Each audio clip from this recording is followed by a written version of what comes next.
Bonjour à tous. Donc, je remercie l'OIM de cette invitation. Et aujourd'hui, ma communication va porter sur une lecture de la mondialisation et des inégalités à travers deux prismes d'analyse, les paysages migratoires et sanitaires en Méditerranée. Donc, je vais vous présenter les travaux de ma thèse, une thèse de géographie qui s'est réalisée dans la province d'Almeria, dans le sud de l'Espagne. Et puis, on va passer de l'autre côté de la Méditerranée et je vais vous présenter les premiers résultats, c'est tout frais. C'est une étude auprès des Libyens et de l'essor privé de la santé dans la ville de Sfax, en Tunisie. Donc, on y va. La santé, un objet de recherche pertinent en sciences humaines et sociales. Donc, je commencerai par une première définition de l'Organisation mondiale de la santé. La santé est un état de complet bien-être physique, mental et social et ne consiste pas seulement en une absence de maladie. Donc, qu'est-ce que cela veut dire ? Que l'état de santé d'un individu ou d'une population dans un lieu, dans un territoire, est multifactoriel. Et pour cela, il faut combiner les données de deux approches. L'approche compositionnelle, donc qui correspond aux caractéristiques individuelles, les variables de l'âge, du sexe, du patrimoine génétique de l'individu, mais aussi l'approche contextuelle. Et donc que les caractéristiques socio-économiques, la catégorie socio-professionnelle, l'environnement de l'individu, caractéristiques sociales, anthropologiques, politiques, comptent pour évaluer l'état de santé d'une population dans un lieu. Donc, la santé d'une population dans un territoire peut être utilisée comme un observatoire des sociétés humaines pluridimensionnelles. Socialisation de l'espace et santé entretiennent ainsi un dialogue sans cesse renouvelé. Amar Rosé, géographe de la santé. Donc, la santé d'une population, un observatoire, et aussi un indicateur de mesure des dynamiques d'un lieu. La mondialisation, donc un processus complexe, une notion un peu porte-manteau, mais en géographie, la mondialisation, on l'interprète comme un processus qui n'est pas spatialement homogénéisant, mais dépend plutôt sur et contribue à un développement géographique inégal à différentes échelles.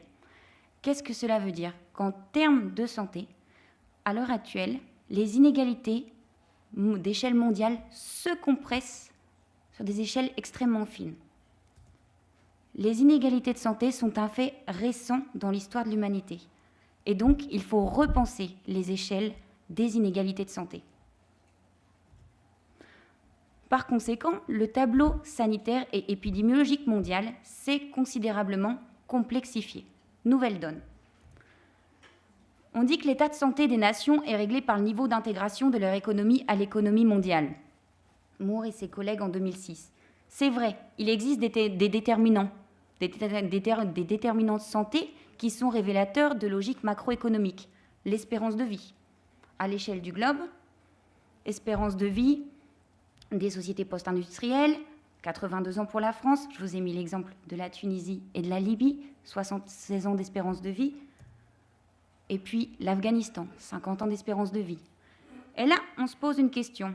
L'Afrique du Sud, 50 ans d'espérance de vie. Est-ce que cette moyenne est représentative de tout le peuple sud-africain ? Je ne crois pas. 80 ans pour les États-Unis, première puissance économique mondiale, on s'attendrait à un meilleur résultat. Autre paradoxe, Cuba, 78 ans. Pourtant, on ne peut pas parler d'une puissance économique. Donc, l'état de la santé des nations est réglé par le niveau d'intégration de leur économie à l'économie mondiale. Oui, mais les déterminants macroéconomiques ne suffisent plus à expliquer les inégalités de santé. Et on observe l'éclatement des paysages sanitaires locaux. Je vous donne quelques exemples. Et donc, on rentre dans le sujet. Les travaux de géographes dans la ville de Londres viennent de démontrer que d'un arrondissement à l'autre, l'espérance de vie des populations variait de 13 ans. Donc, et ces écarts d'espérance de vie sont liés aux caractéristiques sociales dans la ville de Londres. Autre exemple, un Afro-Américain vivant en milieu urbain voit son espérance de vie diminuer de 15,4 ans en comparaison de celui d'un Asiatique. La communauté asiatique, en fait, a la meilleure espérance de vie aux États-Unis. Plus encore, un Amérindien, donc un autochtone, résidant dans les comtés du Dakota du Sud, a 58 ans d'espérance de vie à la naissance aux États-Unis. Autre exemple, en France, taux d'incidence de la tuberculose. Donc on observe la recrudescence de la tuberculose en France, mais plus généralement en Europe. Donc tuberculose de la population étrangère qui vit en Île-de-France est approximativement 20 fois supérieur à celui de la population française. Des chiffres qui datent de 2003. En France, en plus, on a le désavantage, en comparaison des statistiques anglophones, qu'on n'a pas de statistiques ethniques. Donc c'est difficile de démontrer que les inégalités de santé en fonction de l'origine.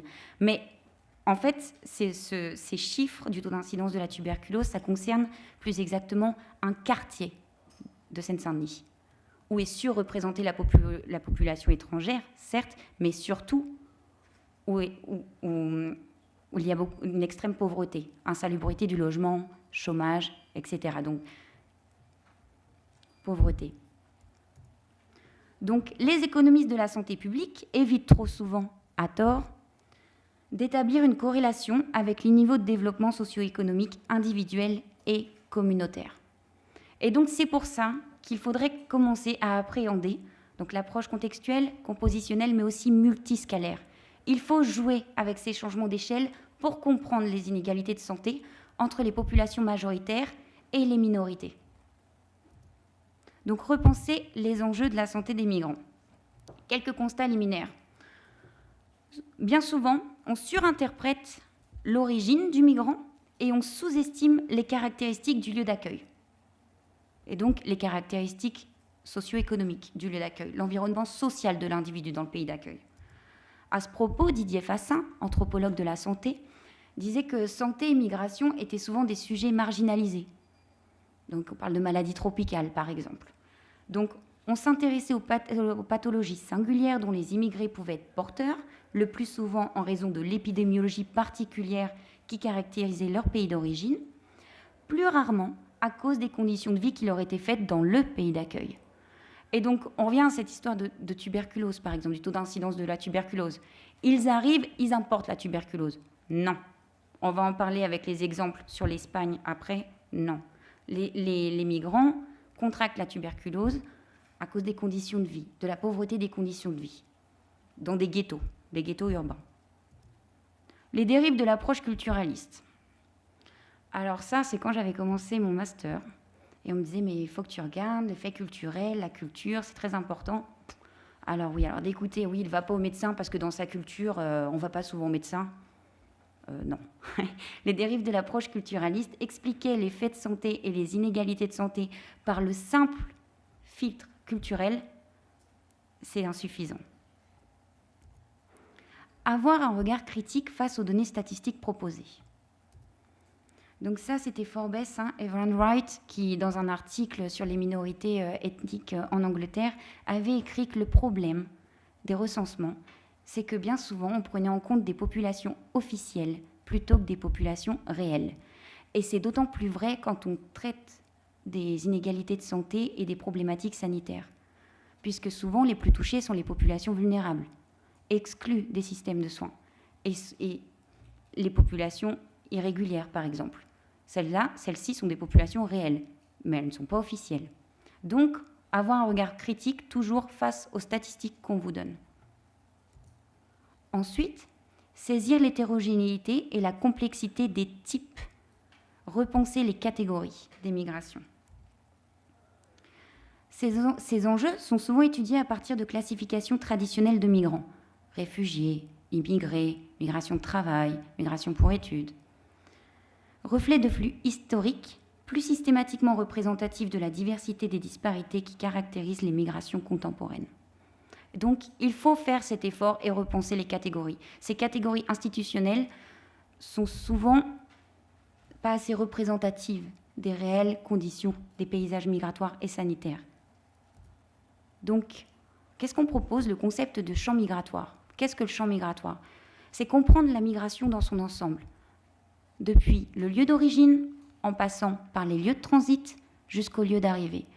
Migration, pendant longtemps, on considérait que c'était une trajectoire d'un point A à un point B. C'est plus ça. La migration, elle est pluridirectionnelle aujourd'hui. Et donc, en matière de santé, on va d'abord s'intéresser à la phase de prémigration, les caractéristiques du lieu d'origine. C'est le lieu d'origine, il est fondamental. L'indice de deprivation, il a été traduit par défavorisation. Quel milieu social de l'individu à interroger dans le pays d'origine?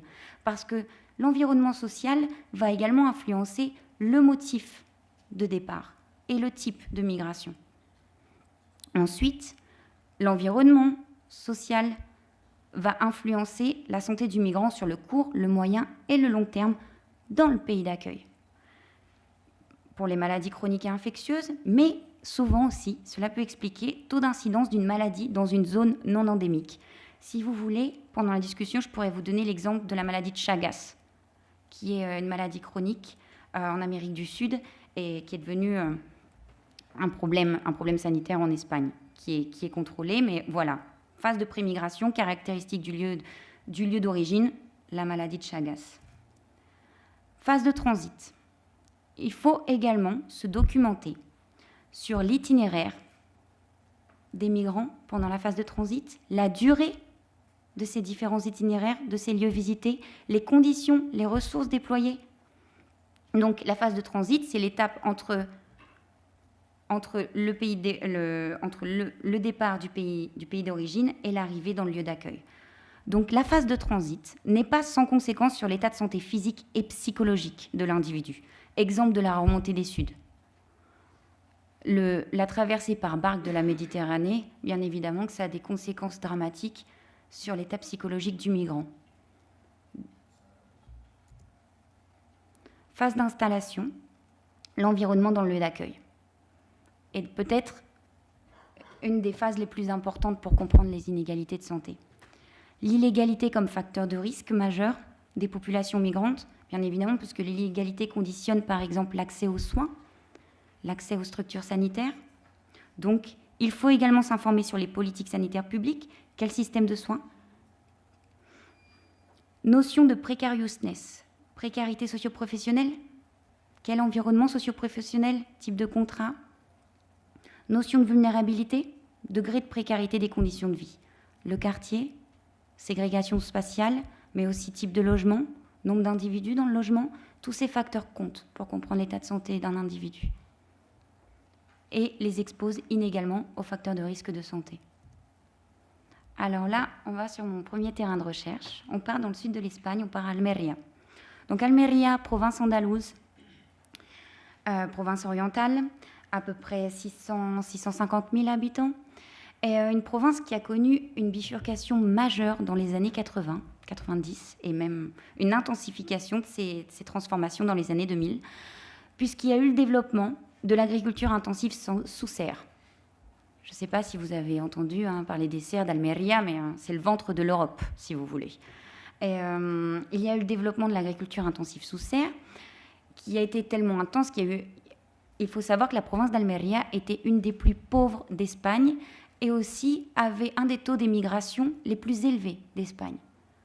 Et donc cette bifurcation entre 60 et 2000, elle a donné lieu à des changements démographiques sans précédent et un besoin de main-d'œuvre étrangère.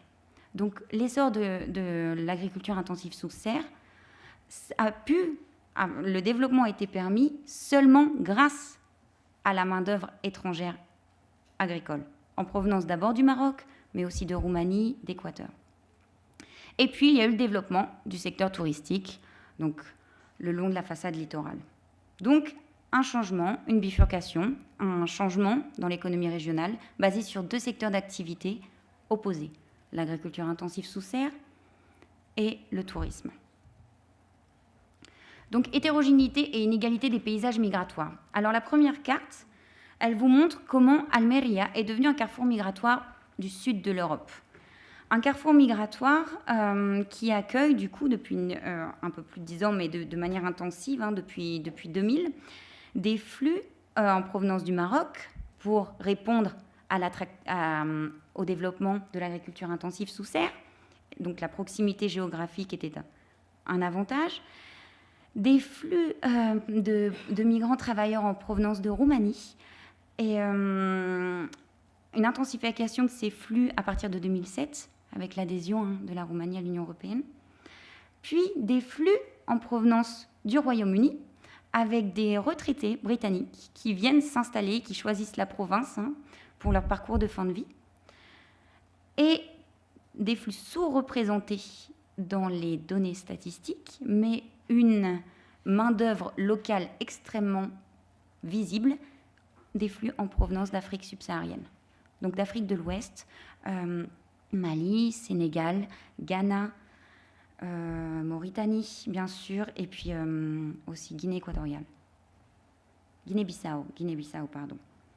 Donc, évidemment, ce carrefour migratoire, hétérogénéité et inégalité, se juxtapose des flux de migrants avec des caractéristiques opposées. En caractéristiques individuelles, en termes d'âge, donc des retraités, des jeunes hommes actifs, mais composition aussi, hommes, couples, et puis des caractéristiques migratoires différentes. Donc des paysages sanitaires bien évidemment différenciés, et des caractéristiques migratoires différentes, l'arrivée de ces travailleurs agricoles. Vous connaissez tous le phénomène des pateras, ces barques irrégulières qui traversent la Méditerranée. On en entend malheureusement beaucoup parler à l'heure actuelle, mais ce n'est pas nouveau. Ces barques, elles arrivent depuis les années 2000 et même un peu avant en Espagne. C'était télévisé tous les jours. Donc elles arrivaient, il y avait deux voies, il y avait la voie terrestre, donc on remonte la remontée des Suds, on remonte le désert, on passe par l'Algérie et puis on traverse le Maroc, ou alors on part directement des côtes d'Afrique de l'Ouest jusqu'aux îles Canaries. Donc une immigration à haut risque, une immigration mortifère. Et ensuite, ces migrants, une fois arrivés, ils étaient dans des centres. C'est pour ça que je vous dis que la phase de transit, elle est très très importante. En termes de durée, des conditions migratoires, des migrants illégaux, extrêmement précaires, vulnérables, exposés au risque, mais ils étaient accueillis dans des centres d'internement pour migrants illégaux, une fois qu'ils arrivent en Espagne ou dans les îles Canaries. Ces centres, ils y restent pour une durée de 40 jours. Bien souvent, ils arrivent en forme. Ce sont des jeunes hommes, ne migre pas qui veut, migre qui peut. Donc en général, ce sont pas des personnes handicapées, ce sont des personnes en pleine forme qui peuvent s'aventurer à cette traversée. Et dans ces centres, on s'est rendu compte qu'il y avait des problèmes épidémiologiques importants, hépatite, tuberculose, et des conditions d'hygiène et sanitaires qui ont été dénoncées d'ailleurs par tous les organismes. Donc la phase de transit est capitale pour comprendre les inégalités de santé dans le pays d'accueil. Donc la méthodologie, comment j'ai fait pour essayer de mesurer ces inégalités de santé à l'échelle fine entre ces 4 groupes qui présentent des caractéristiques opposées. Donc tout d'abord, une enquête par questionnaire auprès de 464 individus avec un minimum de 100 migrants interrogés par pays d'origine pour avoir une représentativité statistique. Donc, on choisit le groupe d'études. Ici, on a choisi les 4 groupes de migrants surreprésentés dans la province, les Marocains, les Roumains, les Britanniques, et on a agrégé un groupe d'Afrique de l'Ouest. Comme je vous l'ai dit, il est sous-représenté dans les données statistiques, donc on a dû le construire. On les a vus sur le terrain. Donc, voilà. Donc questionnaire. Un échantillon spatialisé. Donc, outillage quantitatif d'échantillonnage pour les variables de l'âge et du sexe et les municipalités de résidence. Donc on a fait une comparaison de 13 municipalités dans la province d'Almeria. Le terrain d'enquête, outillage qualitatif, réalité du terrain, personne source. C'est là où vraiment le terrain a commencé pour moi, puisque pour avoir accès à ces populations, aux travailleurs agricoles dans les serres, je l'ai dit, ils sont sous-représentés dans les données statistiques, mais ils sont aussi bien visibles dans les serres. Il fallait les trouver. Et donc, une collaboration a commencé avec la Croix-Rouge. Et c'est grâce à cette collaboration avec la Croix-Rouge qui a duré pendant 2 ans que j'ai pu avoir accès et m'entretenir et réaliser ce questionnaire avec cette main-d'œuvre agricole. Enfin, collaboration et entretien avec les professionnels du terrain. Bien évidemment, on a pu multiplier les entretiens avec les associations de migrants, les médecins, et puis Et puis c'est tout. Donc on y va. Je vous parlais tout à l'heure de la compression locale d'inégalités sanitaires d'échelle mondiale. Je vais vous donner l'exemple d'une municipalité, Roquetas de Mar. Cette municipalité, elle accueille sur sa frange littorale l'activité hôtelière touristique et dans l'intérieur de la commune, l'agriculture intensive sous serre. Donc les deux secteurs d'activité les plus dynamiques de la province, ils sont représentés. Et donc, voilà ce que ça donne en matière de caractéristiques paysage migratoire et sanitaire. Le long de la frange littorale, on retrouve des résidences touristiques, des urbanisations, où les retraités britanniques sont surreprésentés et cohabitent avec la population espagnole. Donc voilà un peu une photo qui parle d'elle-même. Vous avez cette frange littorale avec ses aménagements touristiques et les serres, une discontinuité brutale avec les serres juste derrière. Donc, dans ces résidences hôtelières et ces urbanisaciones, vous trouvez les retraités britanniques qui viennent jouir de ces loisirs touristiques et puis la population espagnole. On va dans le centre-ville de cette municipalité. Donc on y va. Dans le centre-ville, donc c'est juste à côté de la gare routière, puisque ça fonctionne beaucoup par bus. Donc juste à côté de la gare routière, vous avez un quartier qui est assez atypique pour la province d'Almería. Vous avez cohabitation entre plusieurs groupes de migrants. Alors vous ne trouvez plus de retraités britanniques, bien évidemment. Vous trouvez des commerces roumains. Donc là, c'est une boucherie roumaine. Mais à côté de cette boucherie roumaine, vous trouvez des cybercafés marocains, des épiceries africaines. Donc là, vous avez une première sorte de cohabitation. On est en entre-deux. On est en entre-deux entre la frange touristique et l'agriculture intensive sous serre. Mais ce quartier, comme je vous l'ai dit, à l'échelle de la province, il en existe 2. Donc on continue.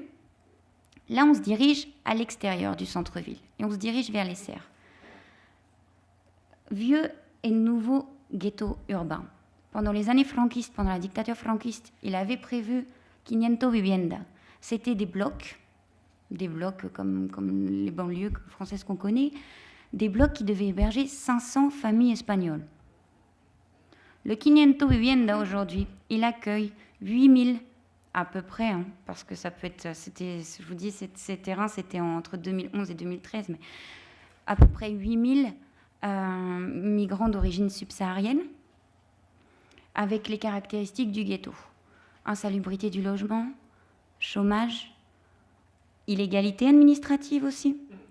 Et voici une photo, donc il n'y a pas de fenêtre, les toilettes, c'est directement dans la rue, ça pue, enfin voilà, c'est vraiment un quartier complètement délaissé et délabré où on y retrouve les caractéristiques du ghetto urbain. Les Marocains, on ne les trouve toujours pas ici. Donc il n'y a plus de Roumains, on trouve la population subsaharienne.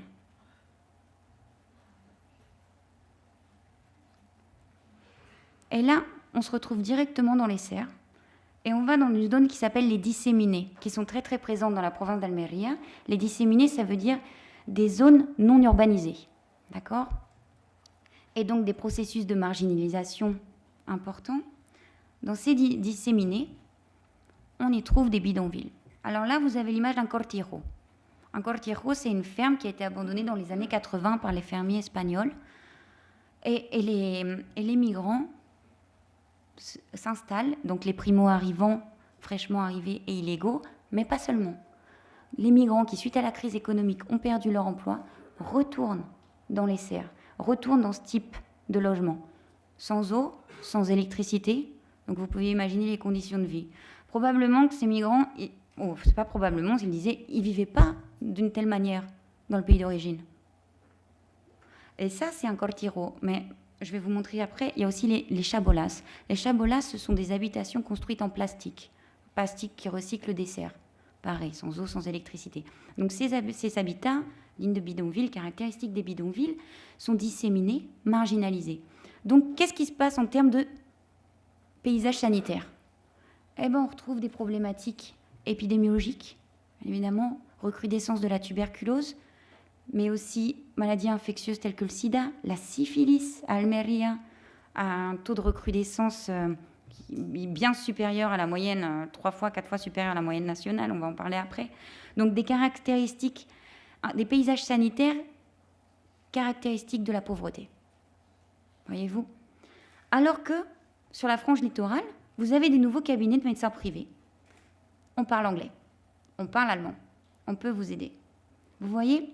Vous avez une double dynamique complètement opposée avec une fracture socio-spatiale brutale. Et là, on parle à l'échelle d'une municipalité.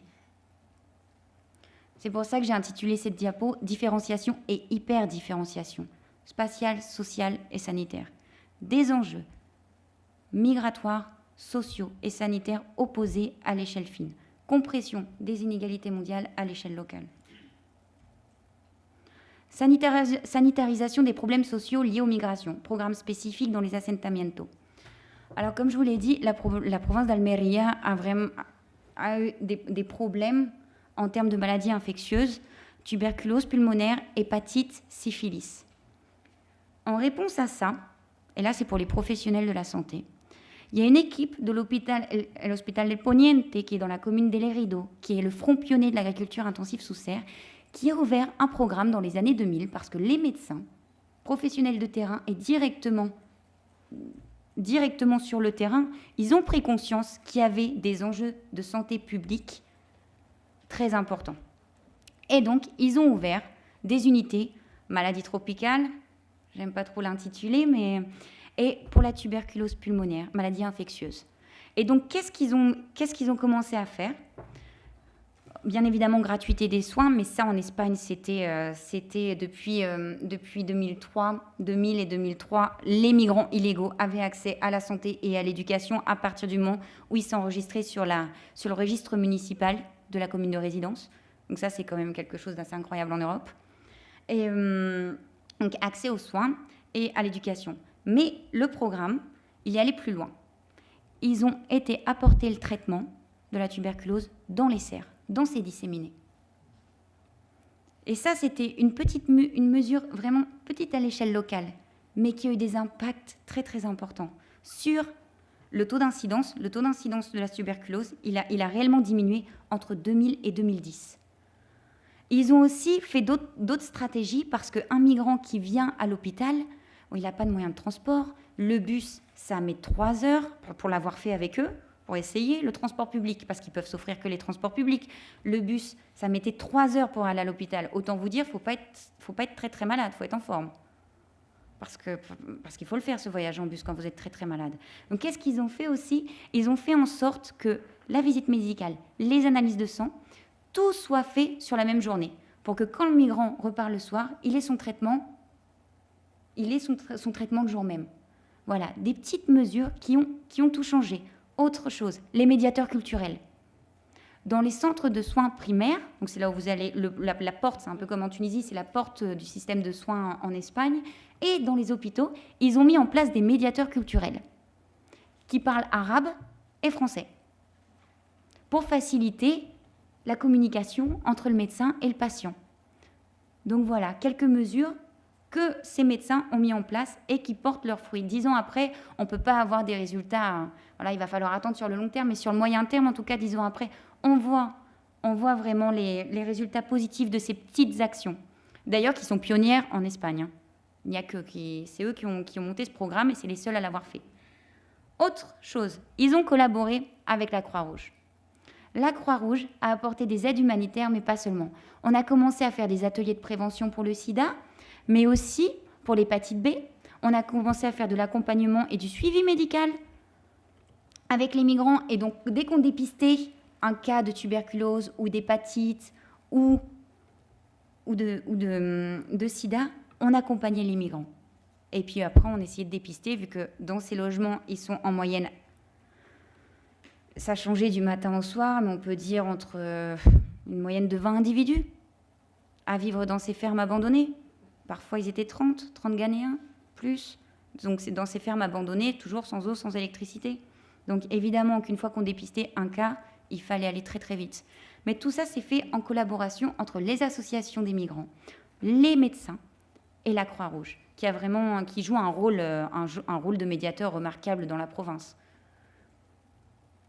Donc ça, c'est par exemple, vous voyez, ces lieux inaccessibles, c'est dans une montagne, ce sont des chabolas où vivent des berbères et ils sont complètement désintégrés de la vie locale, de la vie espagnole. Donc voilà, en gros, ce que je voulais vous dire pour les résultats, qui sont les résultats sur les paysages migratoires et sanitaires et les dispositifs qui peuvent être mis en place. Évidemment, sanitarisation des problèmes sociaux, ce n'est pas une solution. Il faut aller en amont. Il faut reloger ces populations et il faut d'abord lutter contre ces inégalités sociales. On peut pas lutter contre les inégalités sociales par le sanitaire. Voilà, à long terme, ça ne fonctionne pas. Donc, terrain numéro 2. On part en Tunisie, on part dans la ville de Sfax. Je suis revenue de Sfax au mois d'août, j'y ai vécu 10 mois. Et je voulais continuer la recherche que j'avais commencée en Espagne. Travailler sur les migrants illégaux. Mais voilà, une fois arrivée à Sfax, c'est bizarre. Pourquoi il y a plein de polycliniques privées? Il y en a partout. Et pourquoi tous mes voisins sont libyens? Et là, du coup, au laboratoire, ils m'ont dit, Betty, il va falloir que tu réorientes ton sujet. Il y a d'autres thématiques plus importantes à faire ici. Donc, brièvement, ça, pareil, je vous donnerai de la bibliographie. Sfax dispose d'un double avantage, puisque, en termes de démographie médicale, infrastructure sanitaire publique, donc l'agglomération de Sfax dispose de 2 CHU et elle polarise des migrations des patients intra- et interrégionaux. En fait, elle polarise des patients qui viennent du sud de la Tunisie. Pourquoi? Parce qu'elle dispose de plus d'infrastructures publiques, mais aussi d'un nombre très élevé de cabinets de libre pratique. Et dans le sud tunisien, on sait bien qu'il y a de fortes inégalités en termes de structures sanitaires. Donc il y a beaucoup de patients qui viennent des gouvernorats limitrophes et du sud tunisien. Donc voilà, la carte. Alors, mon collègue géographe, bon, je suis désolée, il n'est pas là, mais sa carte, elle n'est pas très très bien. Parce que pour les cabinets de libre pratique, on voit bien la densité des médecins, des cabinets de libre pratique à Sfax, en comparaison, en tout cas, du sud tunisien. On voit bien aussi la densité sur la frange littorale en général, mais il nous manque le nord. Donc voilà. Il nous a fait une carte à moitié, mais je suis désolée, il n'y avait pas le temps de la refaire, donc voilà. Donc grosso modo, le background, c'est quoi? C'est que Sfax, elle est plutôt bien dotée en termes d'infrastructures publiques et d'infrastructures, en tout cas de cabinets de libre pratique privés, et qu'elle polarise des migrants en provenance des gouvernorats limitrophes. 1962-2010, et là on commence à compter. Meignet, Bessatine, Zetouna, Riyad, Salama, Shams, Ibn Nafis, Lalia et Nour. Le dernier, j'ai jamais réussi à le prononcer. Arhan, voilà. Donc, dans les années 90, bien sûr, et elles arrivent. Attendez. Du tourisme médical de 2000, dans les années 90, premier flux de migrants, premier patient libyen arrivé. Et là, on flaire les médecins, réponse par le bas. Ils flairent le marché. C'est vraiment une initiative qui vient des médecins. L'initiative de construire ces polycliniques. Ils se réunissent, ils deviennent actionnaires, une quarantaine d'entre eux s'unissent et ils construisent une polyclinique. Donc les médecins sont porteurs de cette initiative. Donc dans les années 90, arrivés les Libyens, 2010, 2011 même, essor du secteur. 2011, crise. Printemps arabe, congestion des polycliniques avec les blessés de guerre, qui arrivaient par transport routier, mais aussi par bateau. Et donc, dans les polycliniques, ils nous expliquaient qu'ils mettaient parfois 3 patients par chambre. Les polycliniques étaient vraiment débordées. Et donc, incertains sur l'avenir du secteur privé. Incertains, mais on repart. El-Rachid, Sfax Jadida, 12 polycliniques, il y en a 2 à l'heure actuelle en construction. Enfin, moi j'en connais 2, mais les médecins m'ont dit qu'il y en a 3. Je ne connais pas le nom de la 3e. Et il y en a 2 autres en interrogeant des médecins. Donc j'ai réalisé des entretiens avec les médecins pour comprendre Comment ils flairent un marché? Quelle étude de marché ils ont fait? Je veux dire, une clinique privée, ça ne sort pas comme ça de terre. J'avais des questions en bête, mais ils me regardaient, ils me disaient, mais c'est facile, il n'y a pas assez de lits. En Libye, il n'y a plus rien, c'est un marché porteur. Pendant au moins une trentaine d'années, on est sûr d'avoir des patients. Ok. Et donc, du coup, il y a 2 autres polycliniques. Celles-ci, elles sont spécialisées en soins orthopédiques. Donc, il y a des spécialités plus utilisées que d'autres. Les soins orthopédiques en fait partie, la cardiologie aussi, et qui sont dans les démarches administratives. Par contre, l'un des PDG, c'est vrai qu'il m'a dit, ça fait peur. Parce que jusqu'à 2014, tout allait très, très bien. Rentabilité, tout allait très, très bien. Mais là, on arrive sur la dette, l'instabilité de la situation en Libye, les remboursements qui ne se font plus, donc l'endettement des polycliniques. Donc, mais on y va dans l'ordre. Donc, un marché instable. Mais quand même, on construit. Donc, oui, les polycliniques sont, je vous dirais, oui, elles sont endettées. Oui, le marché est très instable, mais ils continuent à construire. Donc, on se pose une question sur l'externalisation du système de soins. Donc, ce qu'on a vu, des conventions qui ont été signées avec l'État libyen. Donc, on arrivait avec son formulaire, et puis les frais étaient directement pris en charge. Autre possibilité, les compagnies d'assurance, payées par son employeur, ou on paye son assurance privée. Autre possibilité, on arrivait, et à Sfax, la majorité, vous allez le voir, arrive vers les ambulances libyennes. Donc, je me suis posé la question, est-ce que la Libye externaliserait pas son système de soins? Vu que, voilà, du tourisme, la notion de tourisme médical, tourisme sanitaire, appelez-le comme vous voulez, je vous dis, c'est encore frais dans ma tête, mais je ne sais pas. Ils n'ont pas le choix. Un touriste, il a le choix. Donc, le marché libyen, un marché porteur et instable. Ça, c'est les chiffres que les médecins vous donnent. Entre 30% de nos patients, à peu près 30% sont des patients libyens. Un directeur financier, très très très sympathique, lui m'a dit 80-80%. C'est pour ça que vous avez cette échelle, entre 30 et 80%. Parce que voilà, le directeur financier, il m'a dit clairement, c'est 80% de notre clientèle qui est libyenne. Et les autres polycliniques, ils m'ont dit 30%. Mais ils m'ont quand même dit 30% de patients libyens, ça représente 70% des recettes de la polyclinique. Donc ça, ce n'est pas une donnée négligeable. Les médecins sont les actionnaires des polycliniques. Alors j'ai rencontré aussi quelques pharmaciens, mais en général, ce sont les médecins, voilà, qui s'associent, une quarantaine de médecins, une quarantaine d'actionnaires. Donc bien évidemment, les impacts socio-économiques, en tout cas à l'échelle urbaine, Thomas, il était à Sfax aussi, ils sont visibles. Déjà en termes de création d'emplois, les médecins, les actionnaires, ils vont commencer par ça. Dire oui, mais on crée de l'emploi. On a 400 employés. Donc là, 400 employés, El Aya, Rachid, c'est pas rien. Et puis ensuite, il y a ce qui se passe autour de ces polycliniques. L'immobilier, le logement, les laboratoires, les pharmacies. D'ailleurs, c'était quelque chose... On était assez surpris parce qu'il y a une polyclinique, elle arrive...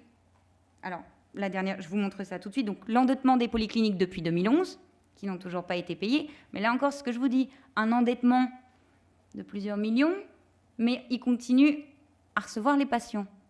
Il y a quelque chose qui... Et seulement 25% des polycliniques peuvent fonctionner sans les Libyens. Et ça, c'est vrai. À Sfax, ils l'ont tous dit. Seulement 3 polycliniques pourraient survivre sans les patients libyens. Clientèle, patients. Donc on y va. Ce que je vous disais, ce qui se passe autour des polycliniques. Donc voilà, un exemple d'appartement de haut standing. Et vous avez les drapeaux, drapeaux libyens, algériens. Voilà, on vous offre ça à côté de la polyclinique. Route Gremda, kilomètre 3. Kilomètre 1,5, donc ces appartements de haut standing, ils sont tout neufs, construits à côté de la polyclinique Shams, qui est à l'heure actuelle en cours de rénovation. Mais elle ne savait pas sûrement la polyclinique Shams qu'à 1 kilomètre de là, donc 5 minutes, 10 minutes à pied, il y en a une autre qui arrive, la polyclinique Sifax. Et quand je suis allée visiter la polyclinique Sifax, donc c'était avec les étudiants allemands en juin, On s'est rendu compte qu'en face de cette polyclinique, il y a déjà les logements et la pharmacie.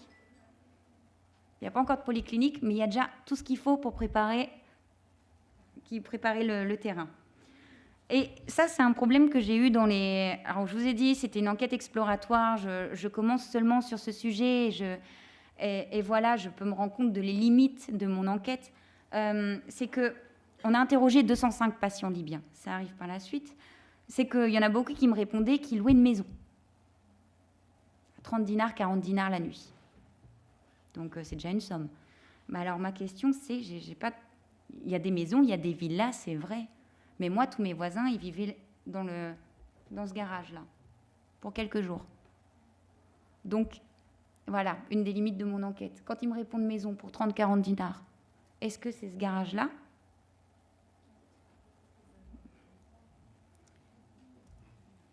Donc, pour finir, voici quelques données. Patients transfrontaliers, donc des logiques de voisinage. 91% des Libyens interrogés proviennent de la région traditionnelle tripolitaine.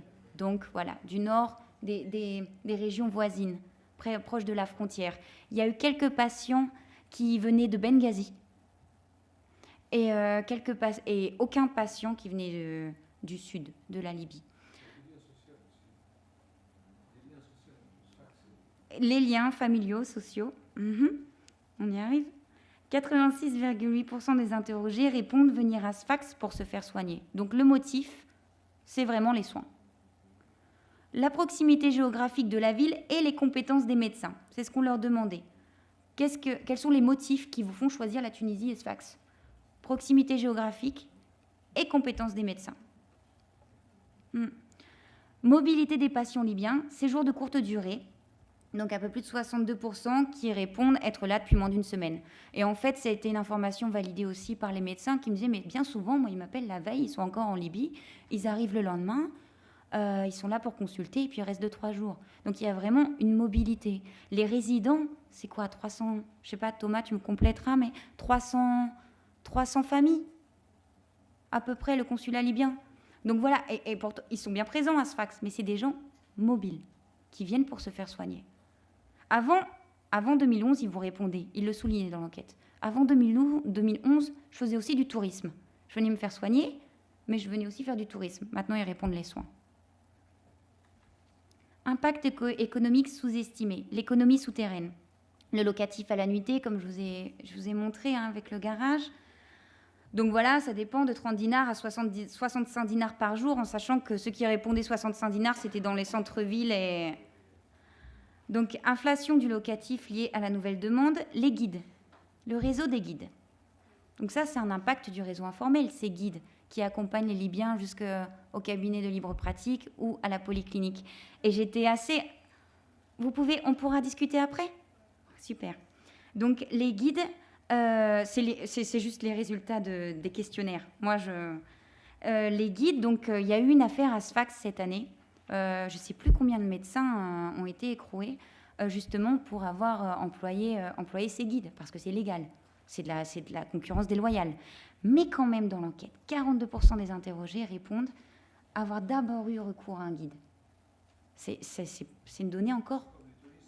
Et ensuite, tous souligner la corruption à la frontière.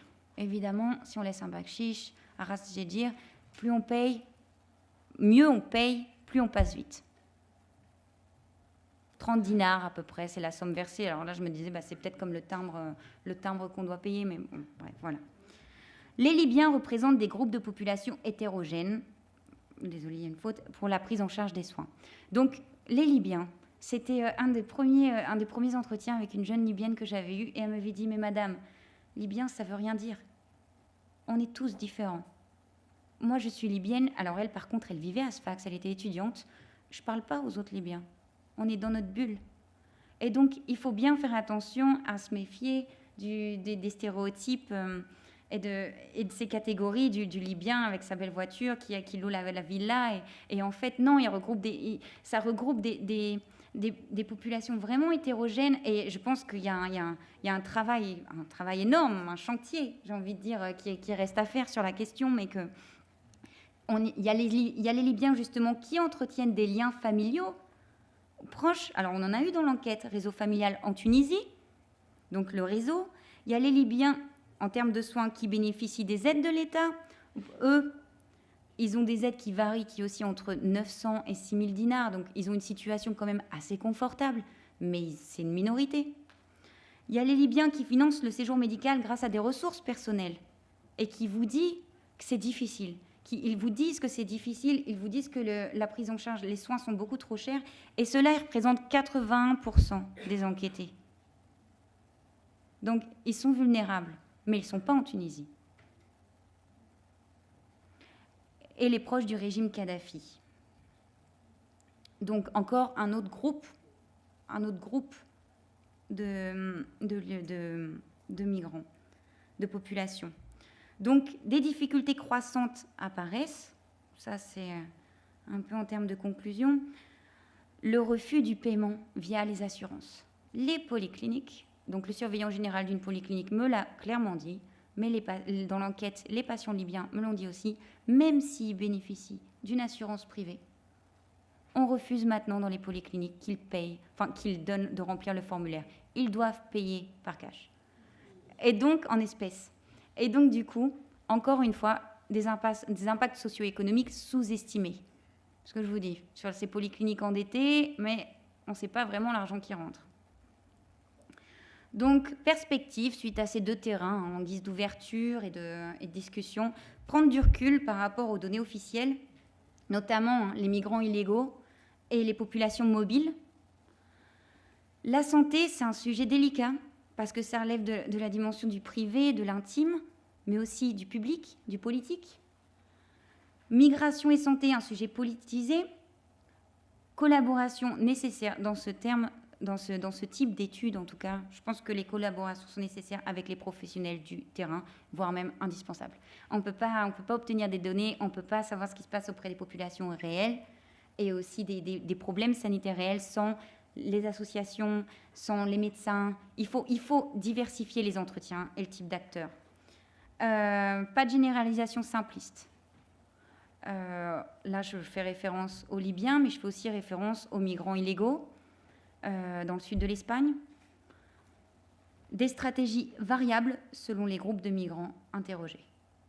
En Espagne du Sud, à Almeria, j'ai rencontré quelques migrants dans les disséminés qui économisaient pendant des mois pour aller s'offrir un médecin privé.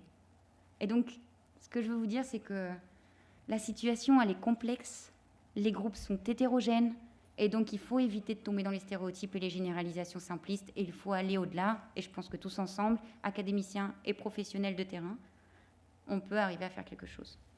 Merci de votre attention. Je vais parler donc au nom de Médecins du Monde Belgique. Donc, je suis directeur des opérations. Médecins du Monde est une organisation non gouvernementale médicale qui se bat pour le droit à la santé, qui a peut-être la particularité d'être beaucoup présent ici et là-bas, comme on dit. Donc, c'est-à-dire aussi bien dans des pays occidentaux, ou en tout cas dans les pays où les bureaux de Médecins du Monde sont, que dans les pays du Sud. On gère d'ailleurs ici une mission pour Médecins du Monde Belgique au niveau de la province de Gafsa, et on va commencer sur Sidi Bouzid et un petit projet qui vient de commencer sur justement l'accès aux soins des migrants et la prise en charge psychomédico-sociale.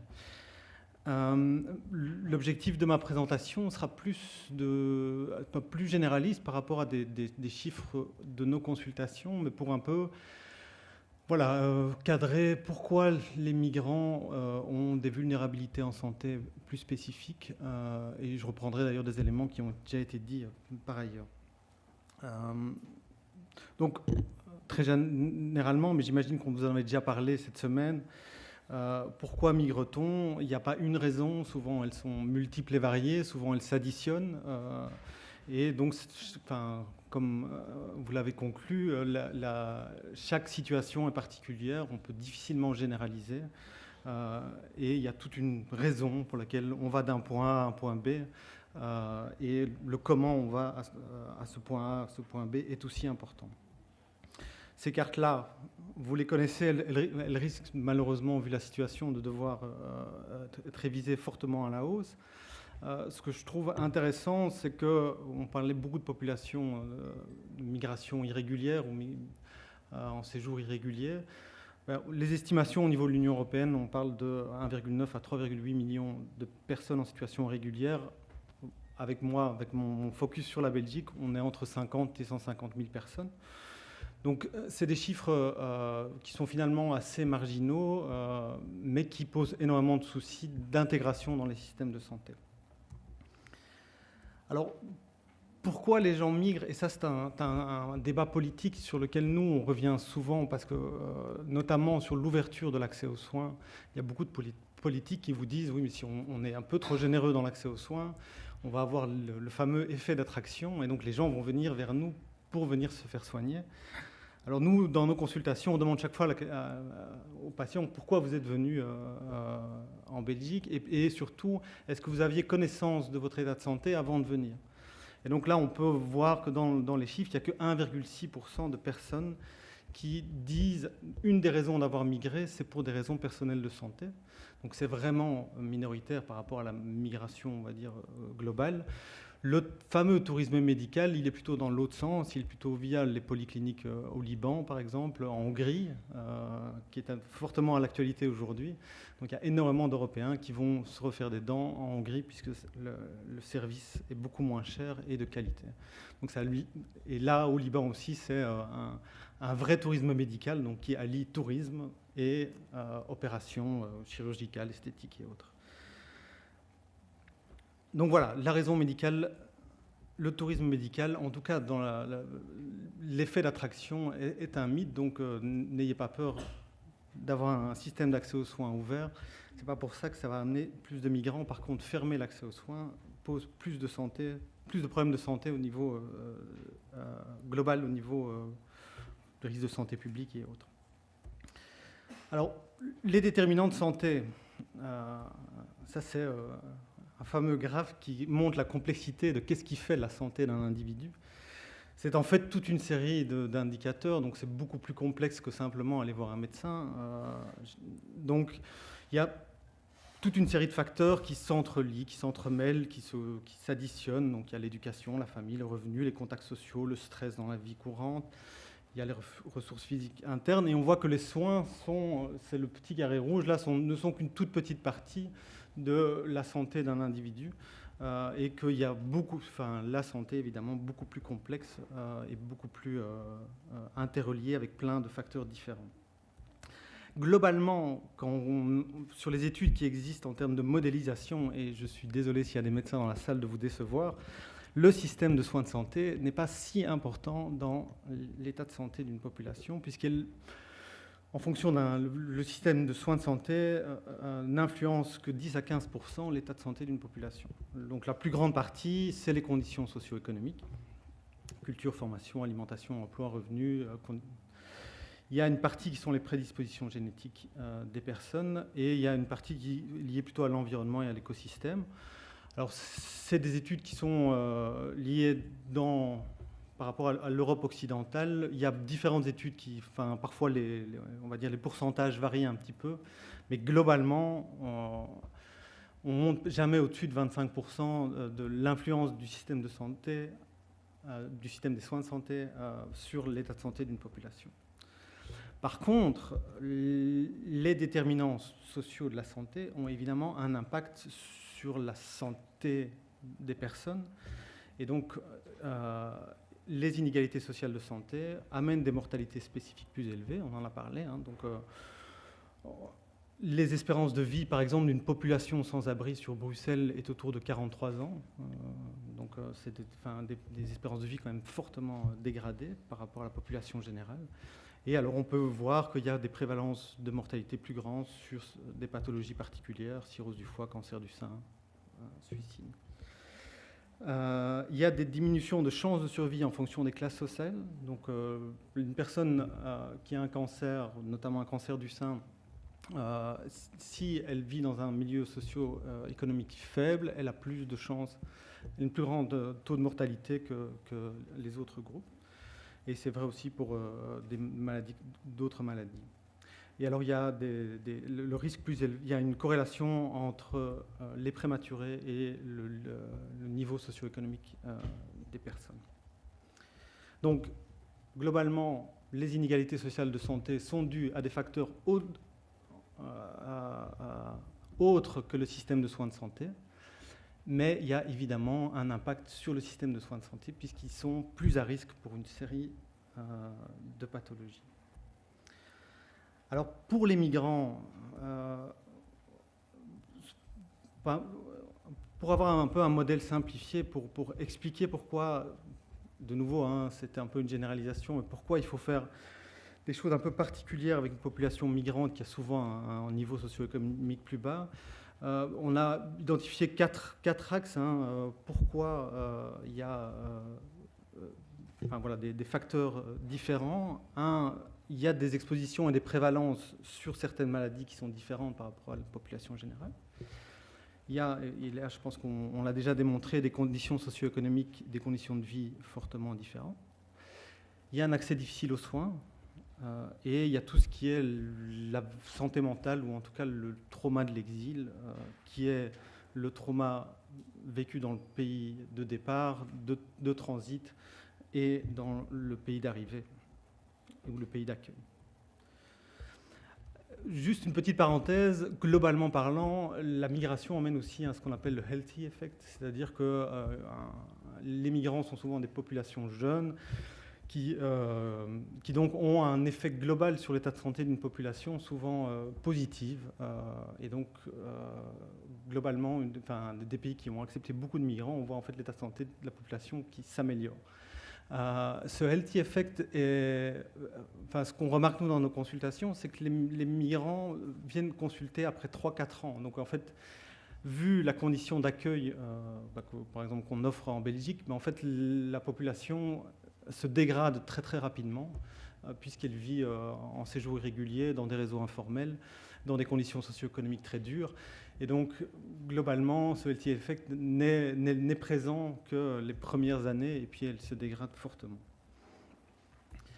Alors, prévalence pour certaines maladies, juste globalement, donc il y a des prévalences hautes de maladies infectieuses dans les pays d'origine, évidemment, tout ce qui est VIH, SIDA, tuberculose, on en a parlé, l'hépatite C et la malaria.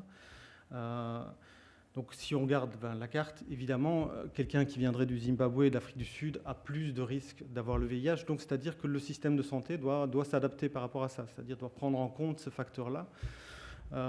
C'est-à-dire que quand il y a une population qui vient de ces pays-là, il doit faire plus attention par rapport au VIH. Sur le cas de tuberculose, voici les cartes de prévalence de tuberculose, donc plutôt pays de l'Est et aussi Afrique australe.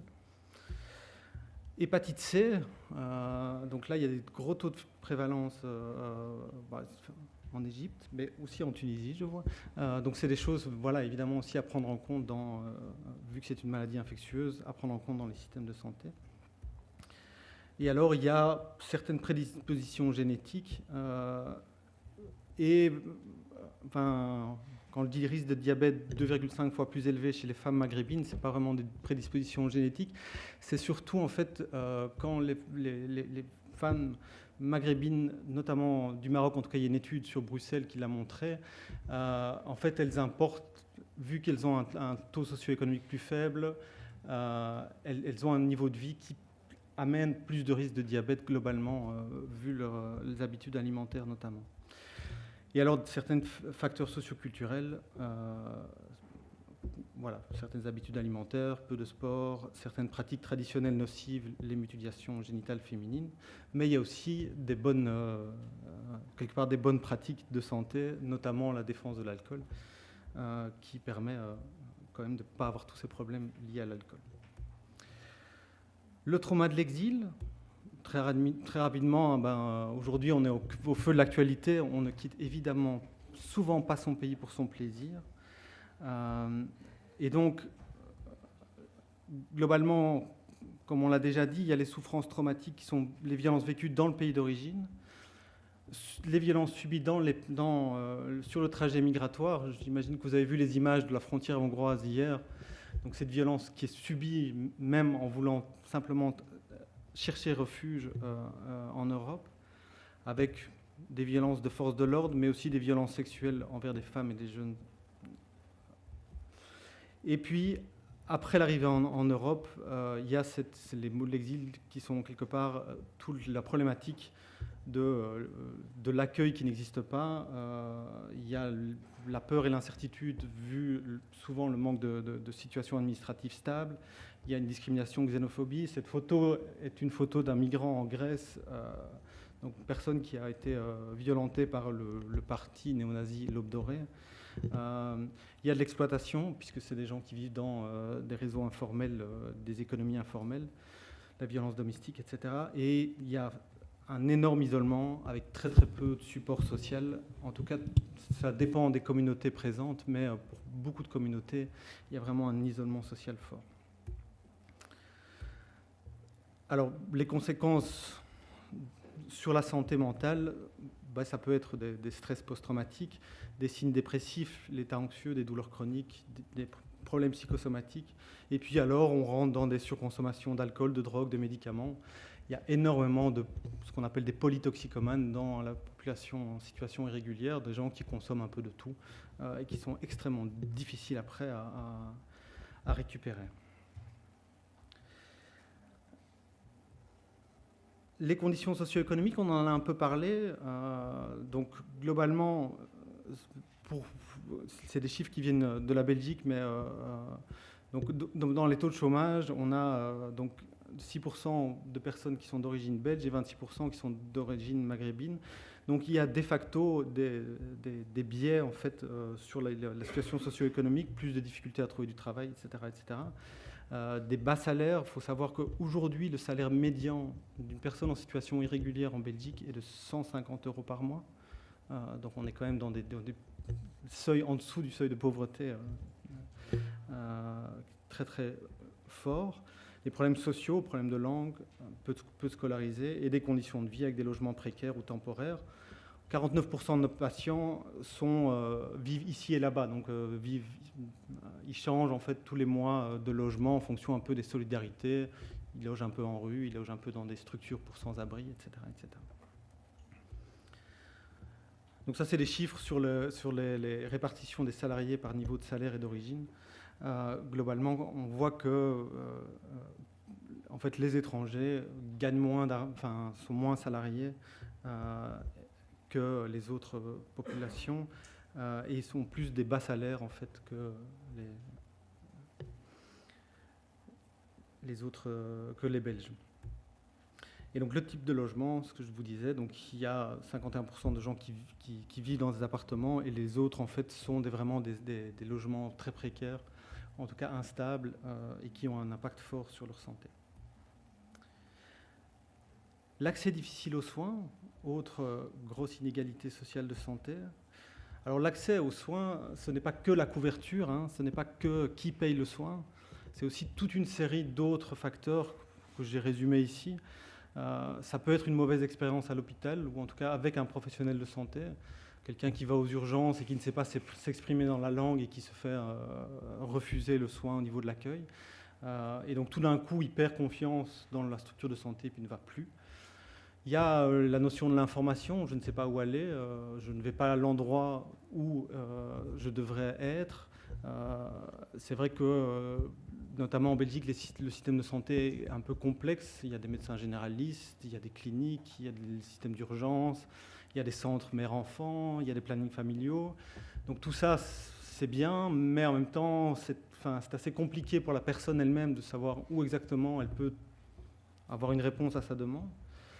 L'offre de soins n'est pas toujours adaptée. En tout cas, le prestataire de soins ne comprend pas toujours le patient avec les problèmes de langue. Et les soins sont trop chers.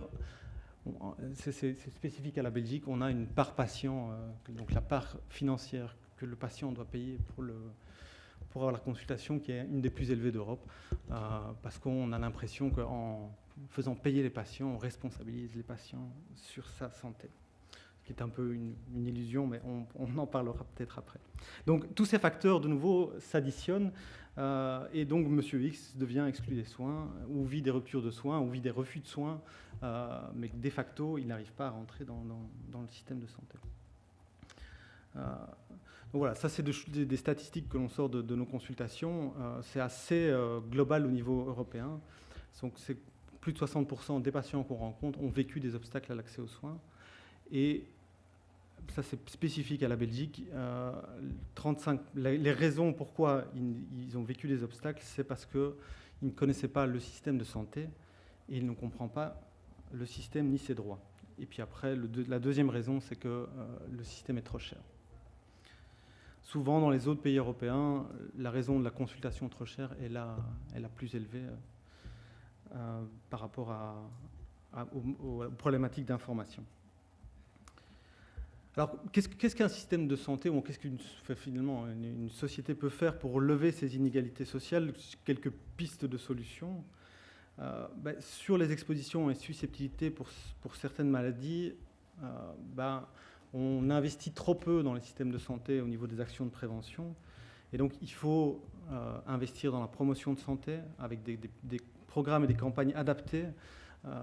On parlait un tout petit peu des statistiques ethniques. C'est vrai que on va dire en Belgique ou en France, c'est des choses qui sont totalement tabous, mais pourtant, c'est des choses qui sont intéressantes pour des politiques publiques, notamment qu'il faut des images visuelles adaptées à plusieurs langues. Si on sait que dans la communauté maghrébine, il y a plus de risques de diabète, il faut faire des actions spécifiques pour la communauté maghrébine.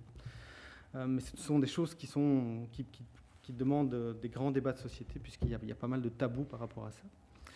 Il faut mettre en place des dépistages précoces des maladies infectieuses, donc des dépistages rapides. Il y a des technologies qui existent aujourd'hui, que ce soit pour la tuberculose, le VIH, l'hépatite B, C et tout ce qui est IST.